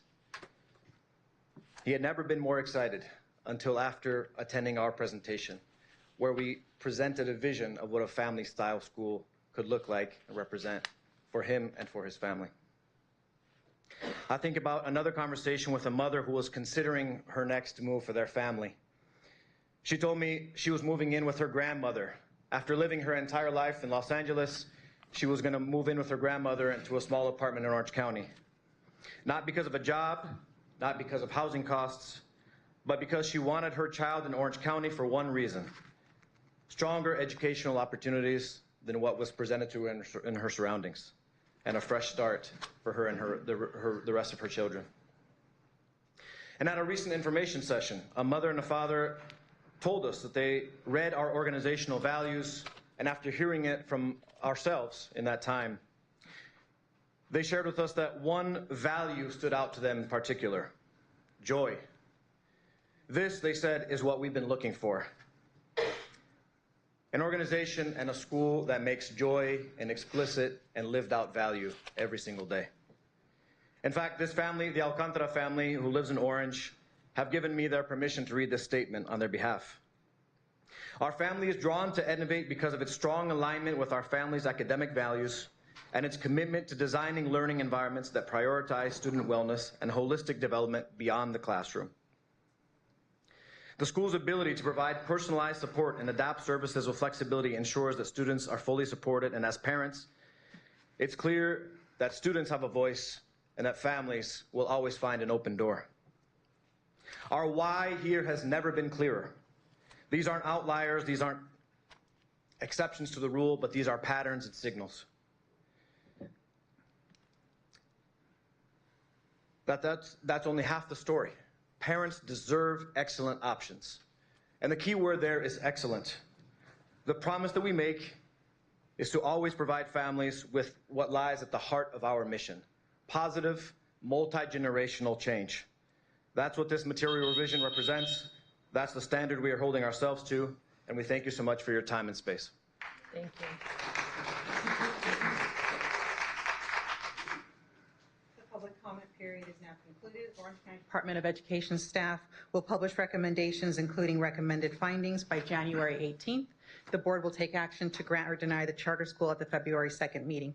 President Barkey, I now close the public hearing and return the meeting to you. Thank you so much, Araceli. This time I'll start to my left. Dr. Williams? I have no questions. Okay. Trustee Valdez, we're moving quickly. Oh, if I may, I'm sorry, just one question. You mentioned about a possible school lease at the Irvine Unified School District, that you're involved in negotiations. Is that true? That is with the Santiago Canyon College. Okay, so you're doing nothing at the IUSD. We are not actively involved in any lease negotiations. Okay, maybe I heard you wrong. I'm sorry. Okay. That's it. I just have something to say. Sure. Yeah, I just want to congratulate you all on, dotting all your I's, crossing all your T's. I've been following you for many years. Another just excellent. I'm just so proud of what you guys have been accomplishing, and look forward to supporting you as we move forward. Thank you. And I will agree with all of Dr. Sparks' comments. So thank you for being here, and thank you for all of you that came out to speak. Could I ask a few? Yeah, I thought you passed. I'm sorry. Oh, I'm sorry, I didn't pass. Okay. Katie and Alex. Alex, you're the principal? Yes. Oh, come on up. So the expansion that you guys want to do, it's not necessitated by losing your existing facility. You just want to grow into other areas of Orange County? Correct. So when we originally came to you about a year and a half ago now with our petition, a lot of the work that we were doing was engaging with communities, looking at demographics to make sure that we were selecting areas that we felt we could best serve and execute on our mission. Well, as many of you know and have gone through this journey, it's really incredibly difficult to say, this is where the community is asking for our programming and our support, and here's a facility that we can move into and grow responsibly in, because we do what we call a slow growth model. So next year when Alex founds the school, or at the end of this year, or later this year, sorry, we'll just start with a freshman class and then grow one a new freshman class each year until we're fully enrolled. So that has been a huge challenge, not only for us, but many of our charter partners as well. So we've had to get very creative. We have been very tenacious in the communities that have asked us, as Alex was referring to all these stories, but we have to match where there's a realistic, feasible, and affordable facility, and we can still execute on our mission. So although these are not solidified, they're not inked, we believe these are promising opportunities, and it's a bit of a chicken or the egg, but we want to make sure that we are authorized to also seek that location within our charter petition. So we're coming early to the board to share that and make sure that we can move forward if the opportunity does come to fruition. So, as a businessman, anytime I see someone who wants to expand, I sort of look at, what you're currently doing. And the one concern I have, and I want to ask you frankly, is the CASP test scores for your math are in the teens. And I wanted you to speak about that, and why are they on the lower side? I mean, that's pretty low. How can we get them up? And then I want to ask you about your graduation, because test scores are not the only way to, determine what a student outcome is. So I want to ask you about your graduation rates, your college rates, everything the Samueli folks just talked about. But first, I want to talk about the math scores. Sure. So math has been a huge focus and is one of the top priorities on our strategic plan, both this year and for the next 5 years. It's certainly a challenge, and we've taken it head on. We have put a lot of resources into our math programming and hiring a new math program manager, and all of our schools are aligned on curriculum and supports across the board. Of course, you can't change math scores overnight, and you also have to understand what students are coming in with into our schools as well. So I think we share your laser focus on improving those scores and offering all of the supports that we possibly can. I don't know, Alex, if you want to talk any more specifics. Yeah, I think part of that process also involves just a lot of humility on our end as well, right? So a lot of us as principals across the board have dedicated a lot of our time and our focus, including going to math conferences that we might not otherwise attend, for example, and just really understanding how it is that we as leaders can drive this learning, these improvements, and these outcomes across the board. Okay. That is a significant, I just want you to know that's a significant concern for me. As we approve these, I understand that we have a lot coming down the pipeline for this year. I think it's important for myself, I'll just speak for myself, that we continue to approve and allow the expansion of schools that are really doing, a good job academically. And I know that test scores are not the only way to gauge a student outcome, but a math pass score in the teens is problematic for me, and I would ask, really,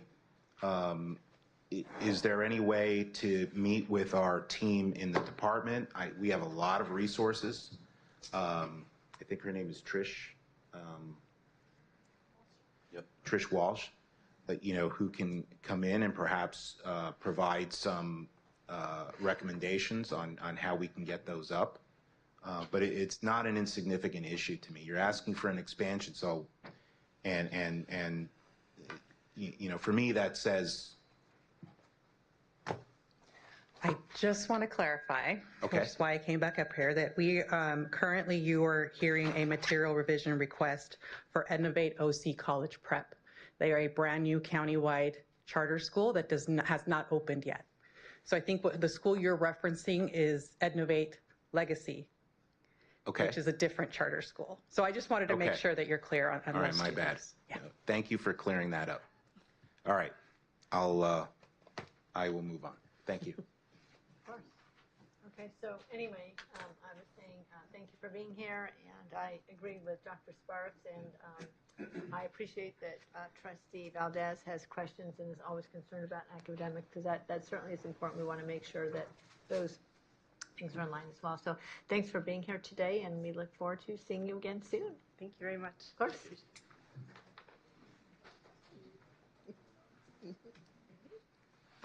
All right, the board will now conduct a public hearing to gather input regarding a proposed material revision to the charter petition of California Leadership Academy, Orange County. The charter school is requesting to add an independence component or the Classical Education Flex program as an additional educational model offered by the school. The school is scheduled to open in fall of 2026.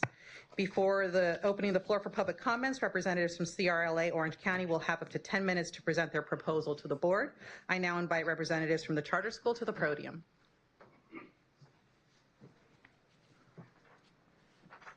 Good evening, Madam President, board members, Superintendent Dr. Bean.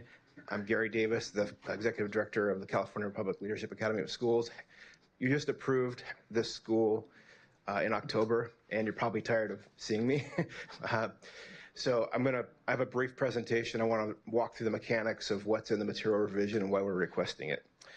Just as a quick reminder, CRLA is a virtuous leadership classical education program, and our vision includes bringing that program to any student in Orange County who desires it, and that's part of what we're trying to accomplish here tonight. As a virtuous leadership classical education program, our curriculum is classical education at the foundation with the Leader in Me servant leadership curriculum on top of that. And then on top of that is the 10 virtues that we have in our virtue tree here that we focus on. And it all comes together, and we call that the CRLA Virtuous Leadership Classical Education. The material revision would do really just one thing. It would add a flex-based program to our current program. It would take the CRLA's proven academic program, it's been successful, and essentially we would make it available to families who desire a little more flexibility than a 5-day-a-week site-based program. There are 2 pathways. One is a homeschool pathway, one is a hybrid pathway, which I'll talk about in a minute. And our intention would be to launch in the North County, very small, with just 25 students in the homeschool program in year 1. Year 2, we would add the hybrid program with 40 students, and then we would steadily sort of increase based upon demand as we grow. So that's our request. I want to remind you where our students come from, because it kind of gets into why we're here tonight. 35. You've seen this slide before, but 35% of our families were previously homeschooled before they come to our schools. Either homeschool independently or homeschool through a charter school. Roughly 25% come from private school, and a lot of times those are hybrid-based programs also. So why are we here tonight asking to add a flex program? I want to just walk through an example. So this last year, our school, our 2 schools received 590 applications, which incidentally, we just opened enrollment for next year. We're on our 3rd day, and we're already up to 240. So there's quite a bit of demand. For those 590 applications, we had 145 spots to offer last year. We ended up, after things got sorted out, when school opened, we ended up with 332 students on the wait list. I've shared that number with you before. But because such a large percentage of our families do come from a homeschool environment, we have found, the last 2 years we have found, and I'll use this example of last year, that some of those homeschool families have an intention of enrolling in a 5-day-a-week program. And we do everything we can to make sure they know that, hey, if you accept a spot on the lottery, you need to come. Don't accept it if you don't intend to come. And as we get closer to school, they register. We're in constant communication with them.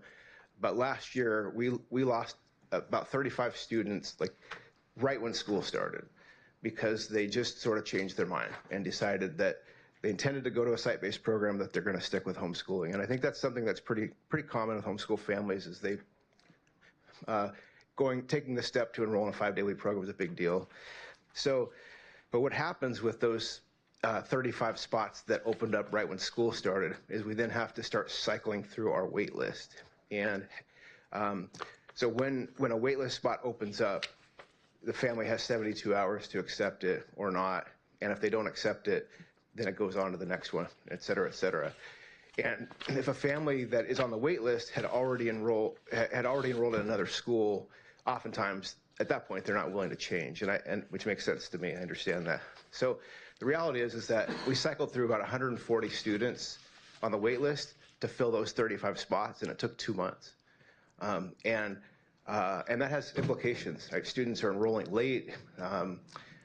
It's changing the dynamic of the class. And so part of why we want to add the Flex program is so that we can be upfront with our families and say, hey, if you really aren't ready to enroll in a 5-day-a-week program, but you do want our curriculum and our academic program, we have another option for you. So that's a big driver to why we're here tonight asking for this, this material revision. I'll also say that it is unique in Orange County. What we're proposing to do doesn't exist anywhere else, and we have had a lot of requests, so we have strong family interest. Just a little bit more about the Flex program. The 2 pathways I told you about. There's a homeschool pathway where parents are the primary instructors, but families are provided with our curriculum. They don't select their own curriculum. Their curriculum, pacing guide, and they will meet with a credentialed teacher on campus in uniform once a week. And the goal of that is to provide guidance and fidelity to our academic program. The second would be, again, we would do this in a year and a half from now. So our second year would be a hybrid pathway program where students attend 2 days a week to get core academic instruction, and then the other 2 days a week they're at home working through the pacing guide and the assignments that they've been given to work on for those 2 days. And then for both programs, there's a Friday enrichment day. So it's a day to come onto campus to get additional academic support, meet in small groups, get one-on-one teacher time, and other community enrichments. So we'll plan to do like field trips around that day, or public speaking classes, or things that sort of offer extra enrichments and opportunities for those students. So both program pathways would be eligible for that. And again, anytime they're on campus, they're in uniform. Strict adherence to our academic program. As I mentioned, in our program, they wouldn't get to select their own curriculum. They're not given money to go spend on field trips and curriculum. They're literally handed a curriculum that is a classical education program, that's a CRLA program, and our expectation is that they would stick to that. We would, both program pathways would have, again, full integration into the site. So not only uniforms when they're on campus, but they'd be able to participate in field trips, other activities we have on campus, like Donuts with Dads and Muffins with Moms, 2 really popular gatherings. But the goal is to sort of give them a little bit of a sense of that campus experience. And then finally, parent resources. So we would do workshops and training with our parents to make sure that that they know our curriculum well, that they're able to deliver it well. We would have a communication Slack network, so all the parents within the program can talk to each other and help each other out. And again, of course, crystal clear curriculum and pacing guides. So yeah, in summary, I would say that we believe the program meets a demand in Orange County that's not currently being met. It would help us to minimize the disruption in our site-based programs in a substantive way. And really, it is unique to have a classical education program in a box with active guidance from credentialed teachers, and to be able to integrate and wear your uniform and be on campus. We think that's a totally unique experience, and we'd like to be able to offer it. So thank you.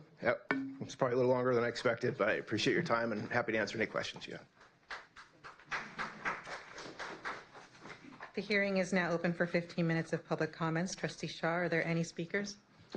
No speakers. The public comment period is now concluded. Orange County Department of Education staff will publish recommendations, including recommended findings, by January 18th. At the February 2nd meeting, the board will conduct a subsequent public hearing and take action to grant or deny the charter school material revision. President Barkey, I now close the public hearing and return the meeting to you. Thank you. I'll start with you, Dr. Sparks, this time. Okay, yeah, I just want to comment on how impressed I am with the innovation and, listening to parents and building in this flexible model. Really innovative, really forward-thinking. More people should be thinking that way. And so I just am really impressed, because I just think if I decided I wanted to homeschool, wouldn't it be great to have a curriculum ready to go, and I could lead and guide that as an educator myself, but I wouldn't have all the tools for K-12 education. So that's a really, really cool model. I like it. Trustee Valdez? Gary, you always come here and do well. I don't have any questions. I'm fine with it. Looks like getting into CRLA is like getting into Harvard anymore. Jeez. Good, congratulations. So, could you help me understand the way you would go about selecting the students for the, I want to make sure I understand how that would work. So if you indicate you're interested in the Flex program and you have more applications than you can handle, how do you go about selecting the student on that? Yeah, that's a really good question. We would do it the same way as our other enrollments. So now students, when they register for a CRLA school, they have 3 options. That's what we have open right now. This would add a 4th option. And it will fill up fast because I think our intention is to start really small, but it would fill up fast. But if there are more, and if there are more that desire it, then we have spots. We would hold a lottery for them, just like we do with the other programs. Can I ask you, how do you have such, how is the word spreading? Is it just word of mouth? Are you doing anything to, I mean, how do you, I'm just looking at that 590 applications for 145 spots. How did that happen? This word of mouth and your reputation? Yeah, I mean, I do think it's a unique educational program, and when families are drawn to us based upon the vision and mission and the values of the school, and most of the time they don't understand what a classical education is, but once they enroll their student, they become believers in it and they share it with others. So I would say it is definitely, it's mostly, I mean, we do social media ads, we go in magazines and things like that, but honestly, most of it does come through word of mouth. Which is why you see our concentric circles are getting bigger and bigger. So where we currently are, you know, it's like they're telling, we can kind of see it over time, it's spreading out. Well, I've been on the board here 5.5 years, and I still feel a little new. I guess that's been a little while, but just thinking about, you know, remembering when we first started CRLA to now, it's just very satisfying, rewarding to me just to kind of seen this growth already, and just wanted to congratulate you. Thank you. Dr. Williams? I think this is something that's been coming for a while. I think you've observed that. We've had many conversations about the great demand upon this school, so I think this is a wonderful opportunity that you've given. So just piggybacking on what Tim was asking, so you have a process by which kids will be attending full-time Monday through Friday, and then you're going to fill that list, and then this becomes an option for those on the overflow list. Can you clarify my misunderstanding or lack of understanding? As the program grows, it will get easier for us to absorb those that move off the list. But part of this will be communicating with our family, those that are interested in our school early on. So if this material revision is approved in February, we will send a broadcast message out to everybody that's applied to let them know that this program is now an option for them. And again, in year one, maybe it won't absorb as much because we're going to start small, but as we grow, we'll have the ability to absorb more and more of that. But it's about communication with families and making sure that they know, and we'll explain to them that they do have an alternative option if this is approved. So this is a hybrid approach. Would that be the term that you would use? Yeah, I think so. We called it a flex program with 2 pathways. So a hybrid pathway, which again, 2 days a week, full instruction, 2 days a week at home. And then the homeschool pathway is 5 days a week at home, but you come on campus once a week to meet with a teacher. Okay. Very good, thank you. Well, I love the model. I'm not surprised at all at how successful you are, because I know there's a demand for classical education. We don't have a lot of it in SoCal and in Orange County, so I think that you really found a niche that's important. I love the fact that classical education is source documents versus someone's interpretation, and I think a lot of families appreciate that. And I love that you're meeting community needs with your new Flex program, so thank you, and look forward to hearing more and learning more and seeing you again very soon. Yeah, probably too much, I know. No, never. I think a lot of their success is the guy standing right there. Gary, Yeah, of course. I didn't want to embarrass him and say that, but of course. So George did. It's okay, so I will. You good? Yeah? Okay. Well, great. Thank you. I appreciate coming tonight and presenting, and appreciate everybody else who came. And I think we're now to the part of our meeting. Oh, I'm sorry. We still have number 9. Dr. Williams, a resolution. Yes, thank you. So this is a resolution that, boy, I put on 25 years ago, and it kind of got lost a few years back, and so now it's back on the regular agenda for the January meeting, as the National Black History Month is in in February, as we recognize it. So the language is older. It's been around for a while. I'm always open to changes or suggestion if anybody is interested in modifying it. But I just want to thank you for your vote and support of this very important concept of where this month came from. It originally came, if you read the resolution, way back, about 100 years ago, something like that. So it's interesting, the evolution. I think it's academically spot on, and I thank you for your support. Okay, wonderful. Anyone have questions? Any further discussion? All right, then, all those in favor? Aye. Oh, wait, I don't know that we had I'll make the motion. Thank you. And a second? Okay, we have a motion and a second. All those in favor? Aye. Wonderful, passes 5-0. Thank you. Okay, now we are to the part of the meeting where we have informational items, and love to hear from our board liaison, Brandon.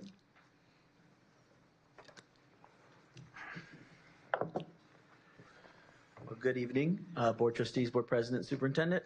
Happy New Year. I haven't seen you guys since last year. I know it's the first time you've heard that joke, huh? All right, guys. I thought it'd be appropriate, given this is my 6th presentation as the board liaison. So this is I thought it'd be appropriate to give you guys a quick semi-annual review. The purpose of this review really is just to, in keeping with our emphasis on transparency and accountability, just provide a quick snapshot of progress over the past 6 months, highlight a couple of key milestones and achievements, and trend settings, and share priorities and strategic direction moving forward for us in this position. Where we started 6 months ago, there was, and keep in mind, this is not criticism, this is context. When I was brought on, this is kind of what we looked at. We had a limited or emerging public visibility and outreach capability. Our communication tools are very much in their early adolescent stages. Like Trustee Sparks says, they're an innovative board. We value innovation here, and the board decided there was a need for clearer messaging and consistency, and further outreach and transparency, engagement, and awareness. So that's kind of what we came into 6 months ago, and kind of what we set out to do. Given those realities, we wanted to establish a consistent and professional public presence. We wanted to improve our communication with our stakeholders in our community and our grassroots, including nonprofits, all those, our charter schools, our local public schools, all that good stuff. We wanted to increase awareness of the board's activities and their priorities. We wanted to create systems that are not just sustainable but scalable to whatever month. If we have more things going on, we can upscale it, or less things, we can downscale it. And we want to align messaging with the board's mission and values and make sure that is portrayed accurately.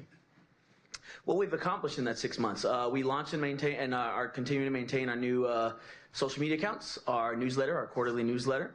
I believe we've established more clear and effective functions and expectations for the position in terms of if I maintain the role, if someone else steps into it, what's expected of that position, what's expected of that individual, what skills they are expected to have, what's expected of them in terms of representing the board, schedule, stuff like that.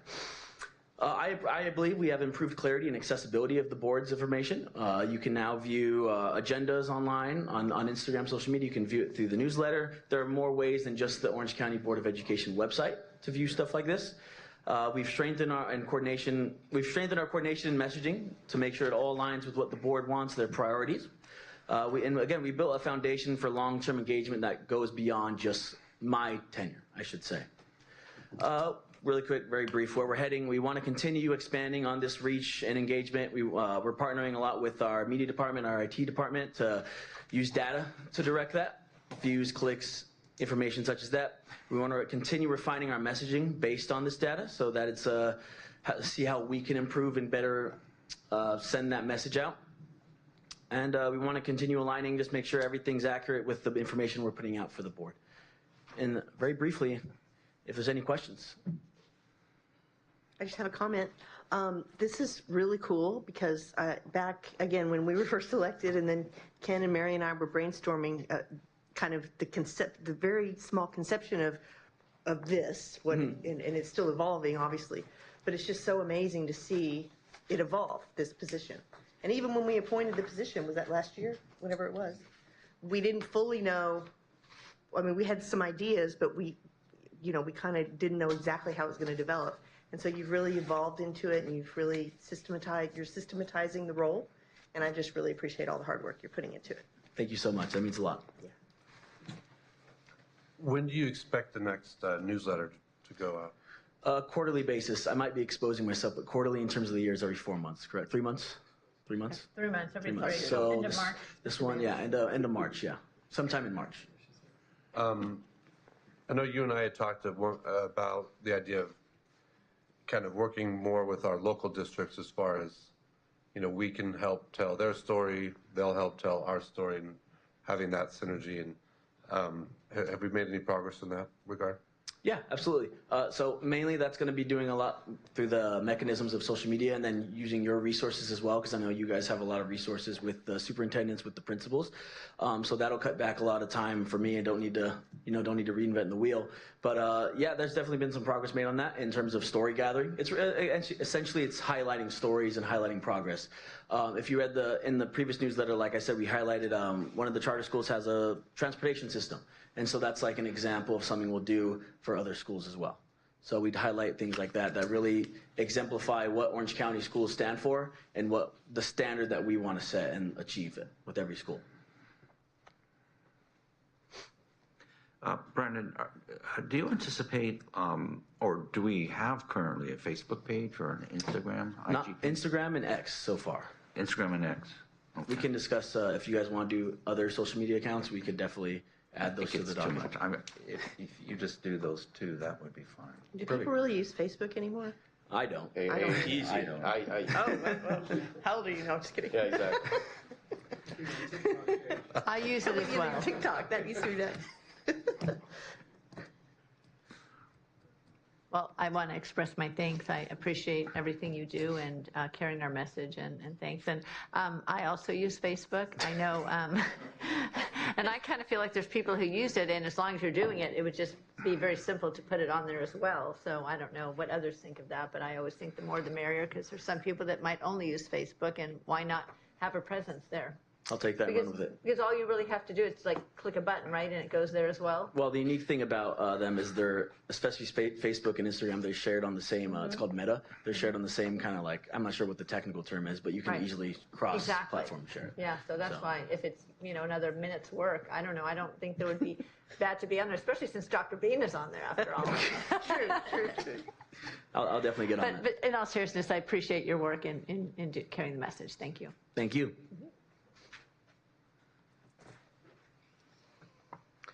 All right, we are now on to announcements. Superintendent Bean. All right. I just want to reflect on a public comment that was made last month, I believe. Heartbreaking story of the student who committed suicide. And I receive weekly these flash reports of students across the county.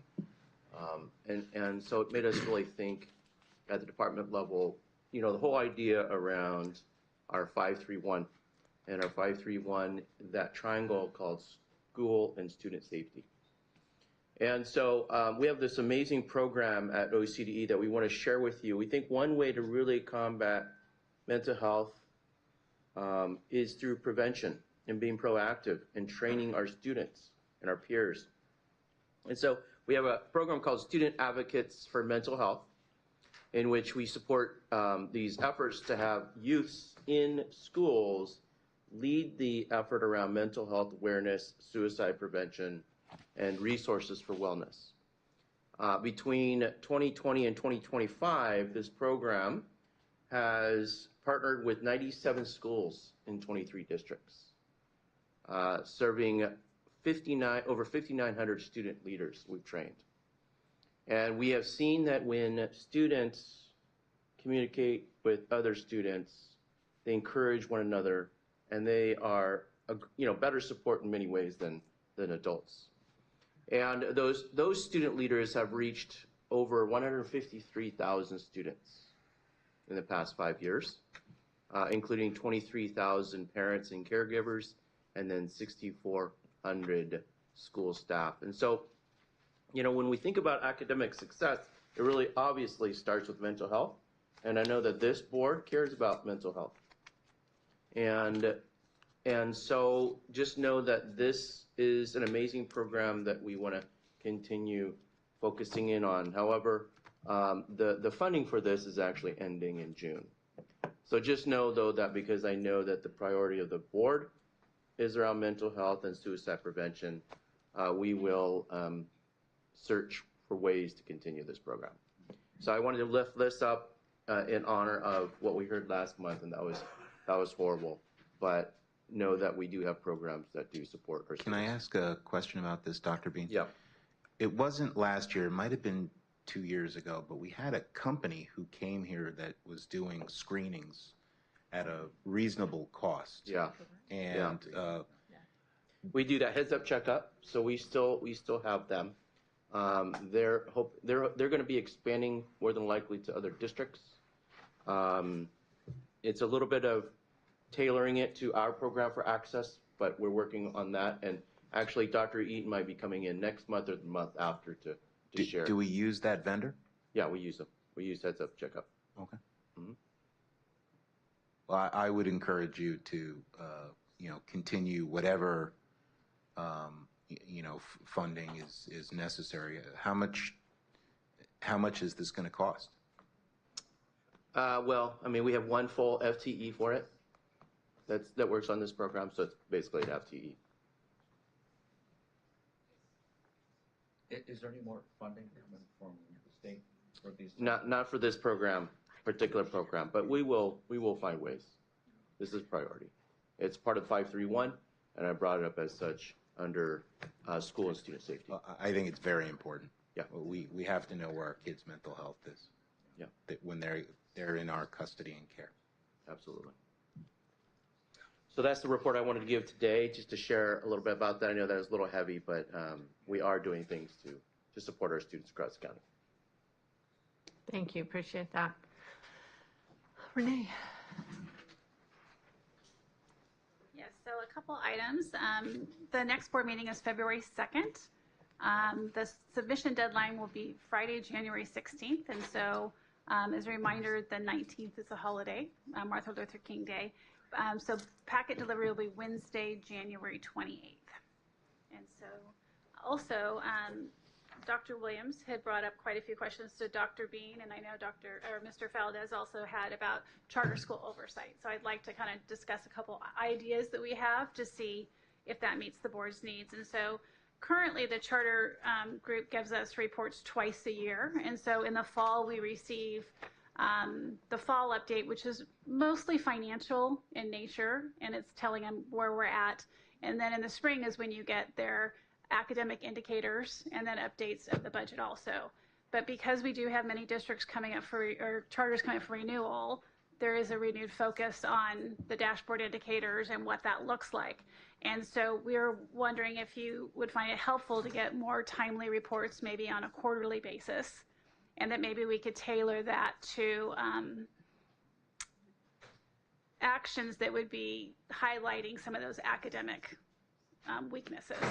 And so, and if they had, so some of this also comes up during our annual oversight meetings with the charter school. We may see some deficiencies there. We're looking at the biggest ones tend to be the EL programs and special ed. Those are our two biggest areas. We are also giving notices of concerns during that time, asking for plans. We could probably flag those for the board, and maybe you could have them come do presentations to kind of show what their path is. Also, if they are in the orange or red, we could highlight those for you and maybe have them come forward to give us what their plan is and do that to the board as a whole instead of it just being a written report. And so those are some of the ideas we're thinking of. Also, what we're finding is some people may have an increase in CAP scores for 1 year, but it doesn't hold, and then you see this downward. So I think our concern also isn't just a number, but what is their trend line, and are they improving, and are they sustaining that improvement? So we'd like to highlight those ones that are not able to do that right now either. And so we're wondering if that sounds appropriate, if you'd like to see more or less. Are you doing that anyway?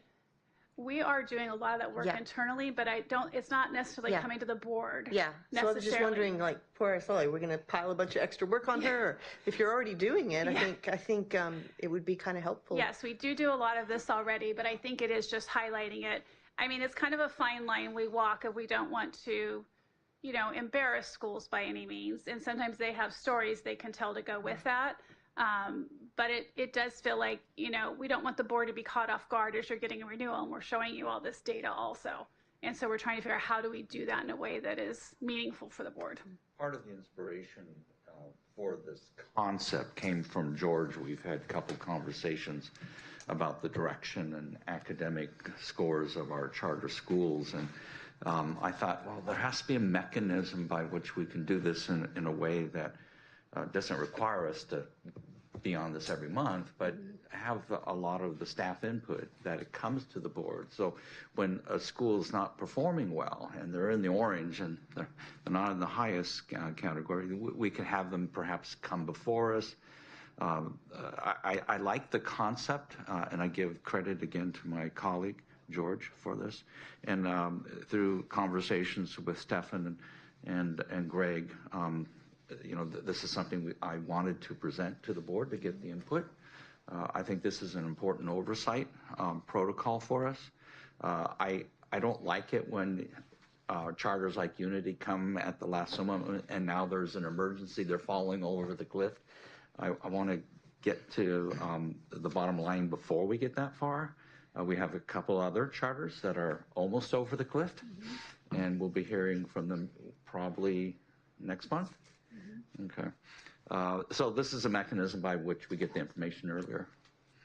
Do you think that quarterly is overkill, or do you think that's the right pace? Would it be, I guess what I'm thinking is quarterly too much, or is that just the right amount, or would it be like one in the fall semester, one in the spring semester, one in the summer? I don't know. Well, we already do fall and spring, but that doesn't seem to be giving. I see. I think part of what could be helpful also is maybe like quarterly giving you all the notice of concerns we've issued. Okay. And then you'll be able to actually see those. And, some of them are very simple, misassignments on credentials, things like that. And the schools rectify them as quickly as they can. But you'll also start seeing some patterns with that, right? If it's the same school consistently.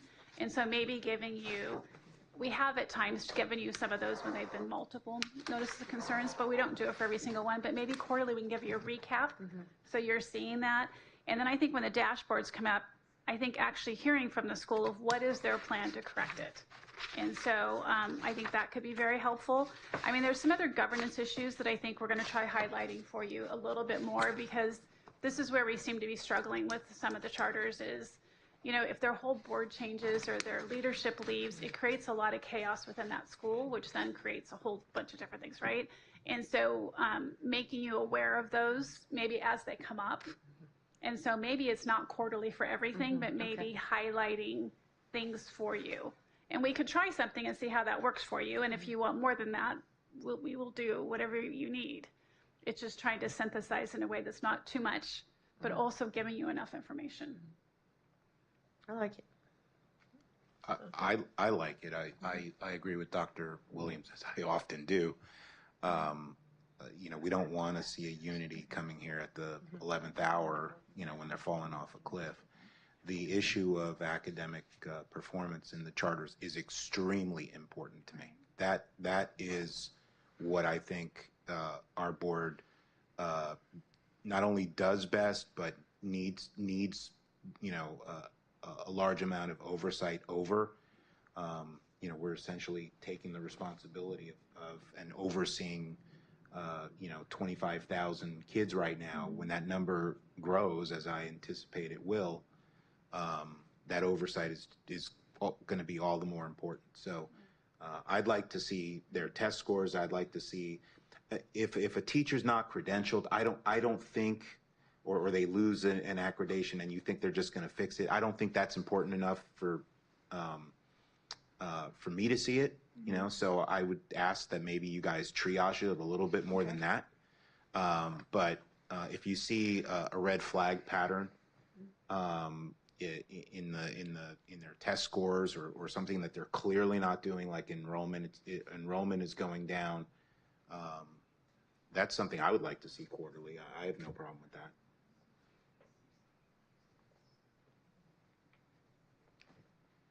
Any other comments? Tim? I don't have any comments on that. I did want to ask Renee a question. Yeah, Off topic. please, Okay. please. Am I correct that it's this Friday the governor will release the budget? Is that happening in 2 Probably days? should, yes, Friday is the 9th, right? Yeah. Yes, it's the Yeah. 9th. Yes, yesterday by the 10th, so yes. So I think I read it was this Friday. And Yes. do we have any information on, I mean, last night I'd heard there was expected to be a pretty significant deficit that they'll be grappling with. Well, yes, the state budget has a huge deficit. Proposition 98 does not. So that's where we're going to see the song and dance starting about what is part of Prop 98 and what's not part of Prop 98. And so the question will be whether he will ask to suspend Prop 98. I don't think he'll do that till later, honestly. I mean, Dave, he usually waits to do that closer to the May piece, but the state itself, yes, has a huge hole, but the way that Prop 98 is designed to protect schools, it is, and it's showing that there's actually more money for us. So I don't, it all sounds good, but I don't know how he covers the other hole in the budget without increasing revenues in some format, which I hear there's some of those on the table also. Can I redirect the questioning a little bit, Renee, to our child care reimbursement program, which I just recently found out about? So obviously the headlines are full over the last month of all this stuff going on in Minnesota. The president is now going to be looking very closely at California. Good governance to me, okay, means that we make best efforts to evaluate consistently within our department for evidence of fraud from a vendor or somebody internally. Can you speak to, number one, what are the parameters of our child reimbursement program, and then what efforts do we make to evaluate that the invoices coming in are appropriate, services were provided, and that we're paying them properly? Right. So it's a good question. And when you receive the budget, when you see that separate fund, that Fund 12, that is our child reimbursement program. And so we are contracted right now for $109 million. So it's a very important question to ask because it's a lot of money. We're probably not going to get there. That's what we're allowed to go up to. But last year, I think we were a little over 60 million.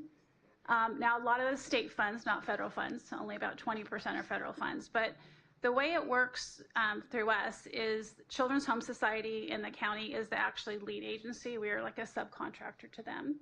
We both receive funding from the state, but we really only reimburse. The parent has to qualify. They must bring in verifying documents. So they have to either be looking for a job, be working and under the eligibility limits for money, for their salaries. And so, or they have to be foster youth, or there's a list of items of where they fall in the priority. But we're not necessarily just paying a child care vendor, which I think is kind of what's being accused in Minnesota, right? Right. If we're paying a child care vendor, we have a parent who's qualified and we verified their qualifications. In addition, every month, a signed timesheet showing the hours their children attended are done every month. As our unit has gotten bigger and bigger over the last so many years, and so I would say probably about 8 years ago we were at 20 million, so that tells you the growth that we've had there based on Governor Newsom's universal child care and all of that.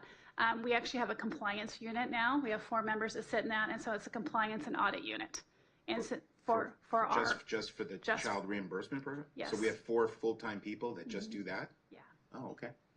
And so that is to check all that and to be ready for an audit because we are audited both by the state and the federal government. and it is part of a single audit that we receive. And so we have a lot of things in place. So I think it's interesting when you hear the stories from these other states, because I'm thinking, I don't know how in the world they could do that, because it's so strenuous for us, and we spend a lot of time and a lot of effort in actually tracking all of that stuff. And it's a big issue for us, because you don't want the parents to lose the funding, and we obviously don't want to be responsible for that either. Yeah, so, of course. but it is a lot of money, so it's a very good question, right? I think it is important for us to keep on top of that, and so. So you're comfortable that we are on top of that issue and we are not being duped? We do not see that, and I think that's under Dean's area, and they spend a lot of time and effort doing that. I think it would be different if you didn't have all the requirements in place in order to see like the monthly timesheets. That would make me a little uncomfortable. I think I would feel uncomfortable paying somebody without seeing the proof of that. Nothing is 100%, proof from fraud. Right. I get that, but I think having this new compliance area is helpful to really be testing that. And we've not really had any findings in our audits, and so I think that's important also. Okay. Great question. Thank you. Appreciate it. If I can piggyback on that question for George, obviously this is a big national issue that we're seeing happening in Minnesota, and it looks like it's going to be heading to other states as this question is posed. In my 30 years I've been here, we've actually discussed this several times about these funds. I have, for the record, we've never have anybody that's come forward and made allegations of fraud. So let me just state that here to my colleagues. Yes, this has been an area that potentially can be, and it looks like it's done in other states. Dr. Bean, you and I briefly talked about this earlier. Is there anything else that we should know about internally with our systems here that does potentially open us up to these allegations, or someone accusing us of not doing our due diligence? Well, just know that Orange County Department of Education has been around since 1889, and throughout the decades have built very robust fiscal policies and procedures. In fact, developed a whole plan a couple of decades ago in which FCMAT obviously reviewed it. And obviously FCMAT is the organization at the state level that really looks into these fiscal policies and procedures. We have lots of safeguards in place, from Dave's team to Dean's team to multiple teams underneath them, to always constantly scrutinize every contract that comes in, vendors that work with us, programs in which we get funding for. And since I've come in, I've even putting the clamps on even greater in scrutinizing contracts and vendors, because that's where the rub happens, right? Some of these things. And so I'm even challenging our directors when they approve a certain grant.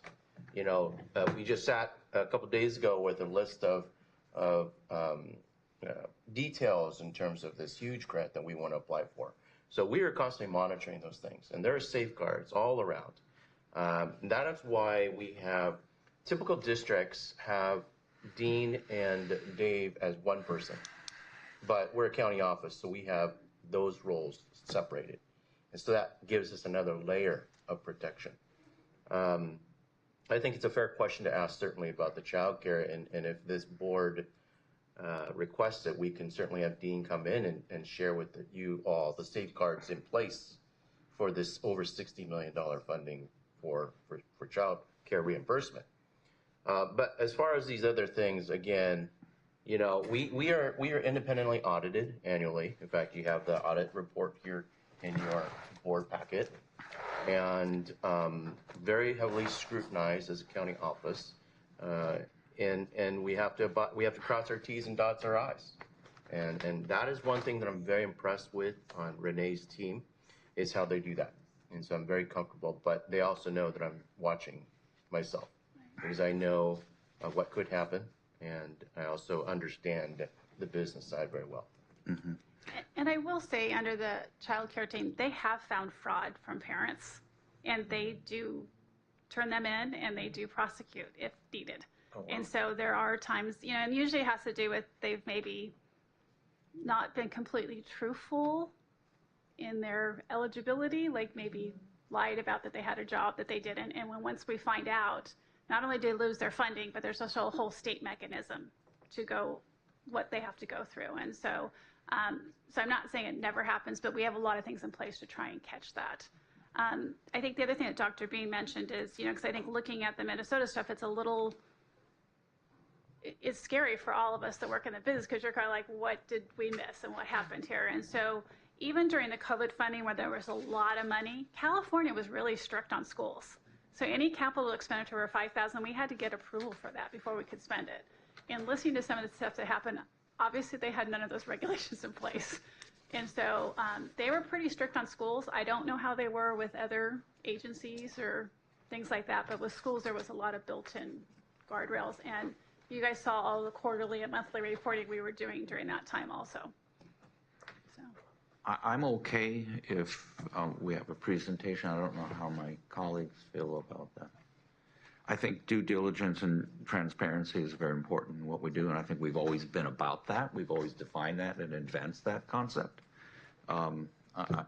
Maybe next month, if my Yeah, we can have Dean come in and share the guardrails. Well, and I think it'd be helpful too. It is a large program. I mean, the other thing is we're always looking for families that qualify, and some people don't know that if you're a family of 5 and you make less than $104,000, you'd actually qualify for subsidized daycare. So it may do two things for us, right? Show what we do, but also explain how that could help some of our parents and families.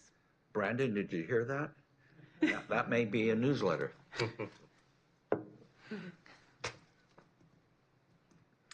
All right. Moving on, any legislative updates? Report, I don't think much has gone on since our last meeting with legislature just being back. The only issue that I learned about, I'm still getting my brain wrapped around, is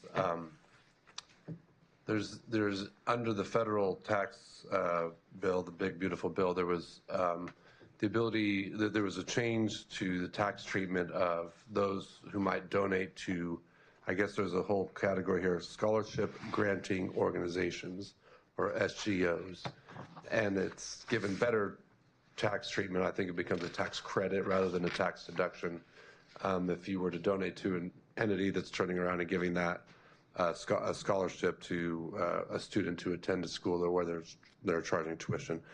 But the state has to opt in to participate under that. California, at this moment in time, has not opted in.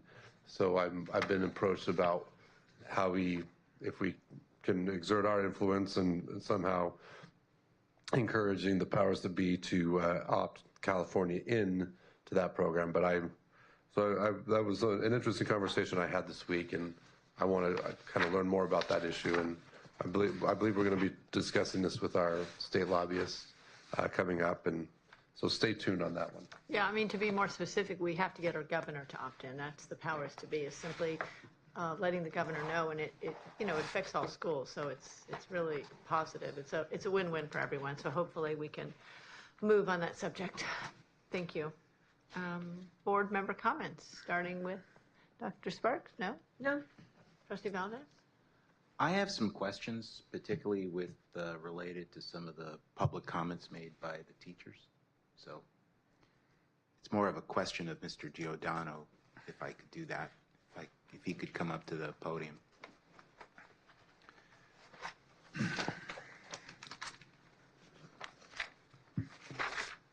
First of all, nice to see you again. Good to see you, sir. So one of the teachers in her public comment today said that we had $19 million of interest coming annually, or received last year. Can you explain that?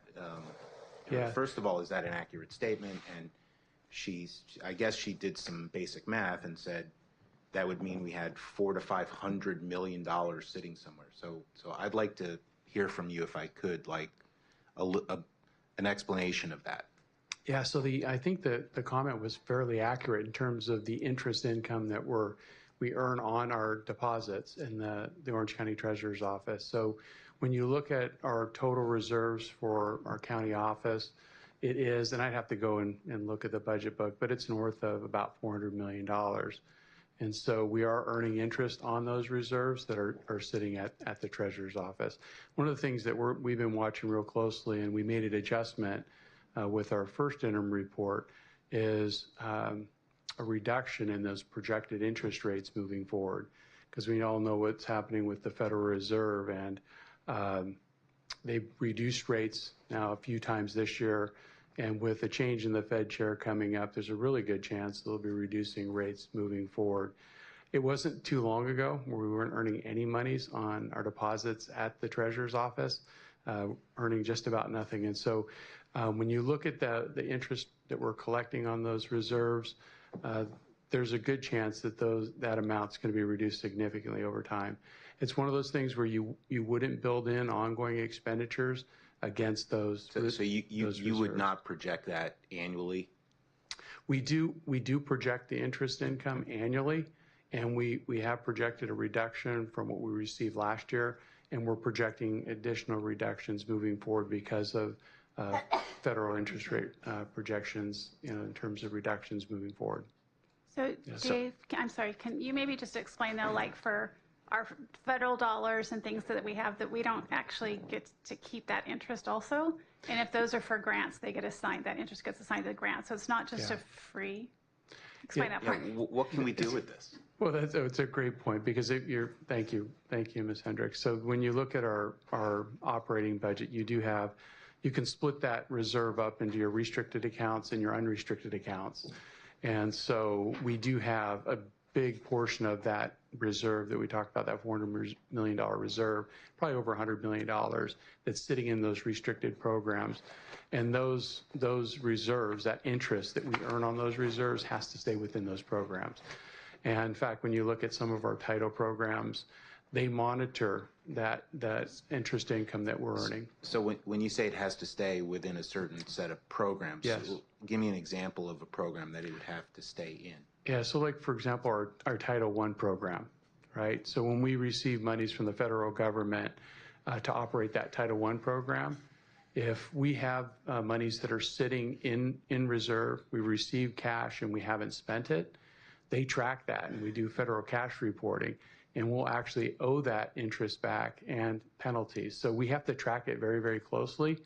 And so those restricted programs operate differently than the unrestricted dollars that we receive that are sitting on the unrestricted side of the budget. So it's a really good point. So I think the implication by that comment is we have $19 million of interest coming in that we can do whatever we want with, and presumably assign it to the teacher salaries. You're saying we can't do that?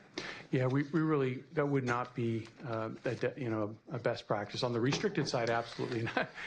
Absolutely not. We wouldn't do that. But yeah, we couldn't do that on the restricted side. Even on the unrestricted side, again, I guess the point I want to make is budgeting against revenue that could disappear in those out years, and likely would not be a good business practice. That's not something that you would traditionally do.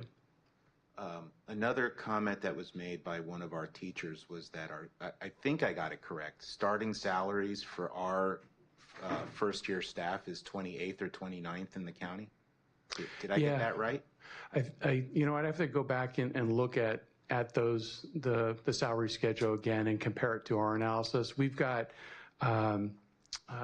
School Services of California puts out some great information in terms of comparisons, and so we can report back on that data at a future meeting. But when you look at our salary schedules, there's 5 primary steps. In the lower end of the salary schedule, in terms of salaries, we are on the lower end for that introductory step. And so that's one of the reasons why during negotiations, that was one of the areas we wanted to put more dollars towards, is that entry-level steps to bring those entry-level salaries up.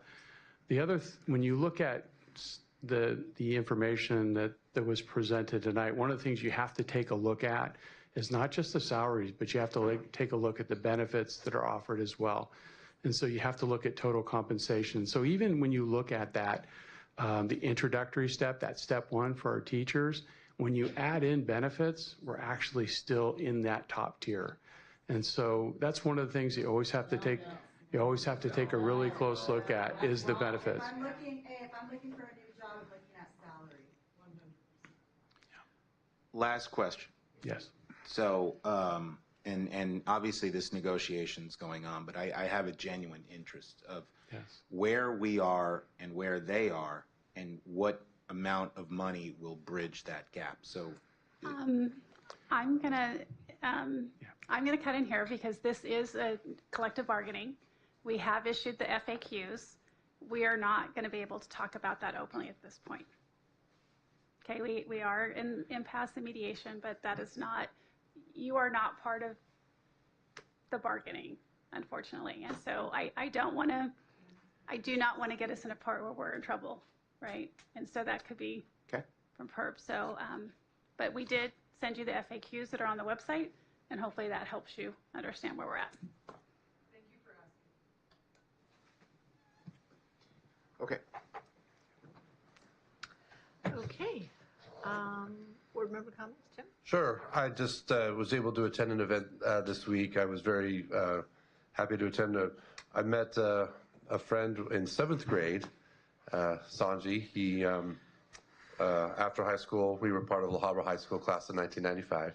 He went off to the Air Force Academy, graduated, was full-time with the Air Force, and he's been in the Air Force Reserves a number of years now. His day job is being principal of Buena Park High School nowadays, but he finally retired officially from the Air Force, and the ROTC program at Buena Park High School held an event for him, recognizing his 25 years in the Air Force, and I was able to attend, and it was a lot of fun. So Dr. Sanji Berg, my buddy from childhood, was officially retiring from the Air Force. So I just was able to attend that and wanted to acknowledge him and thank him for his service. Nice. I'll just mention that I attended Starburst graduation, which is always one of my favorites. So it was as moving as usual, and I love what our teacher's doing. Sunburst. Sorry, Sunburst. I meant Sunburst. Yeah. That's okay. Yeah. We knew what you meant. Thank you. Yeah, Sunburst. So, yeah, a little bit, a little bit. And that's all for me.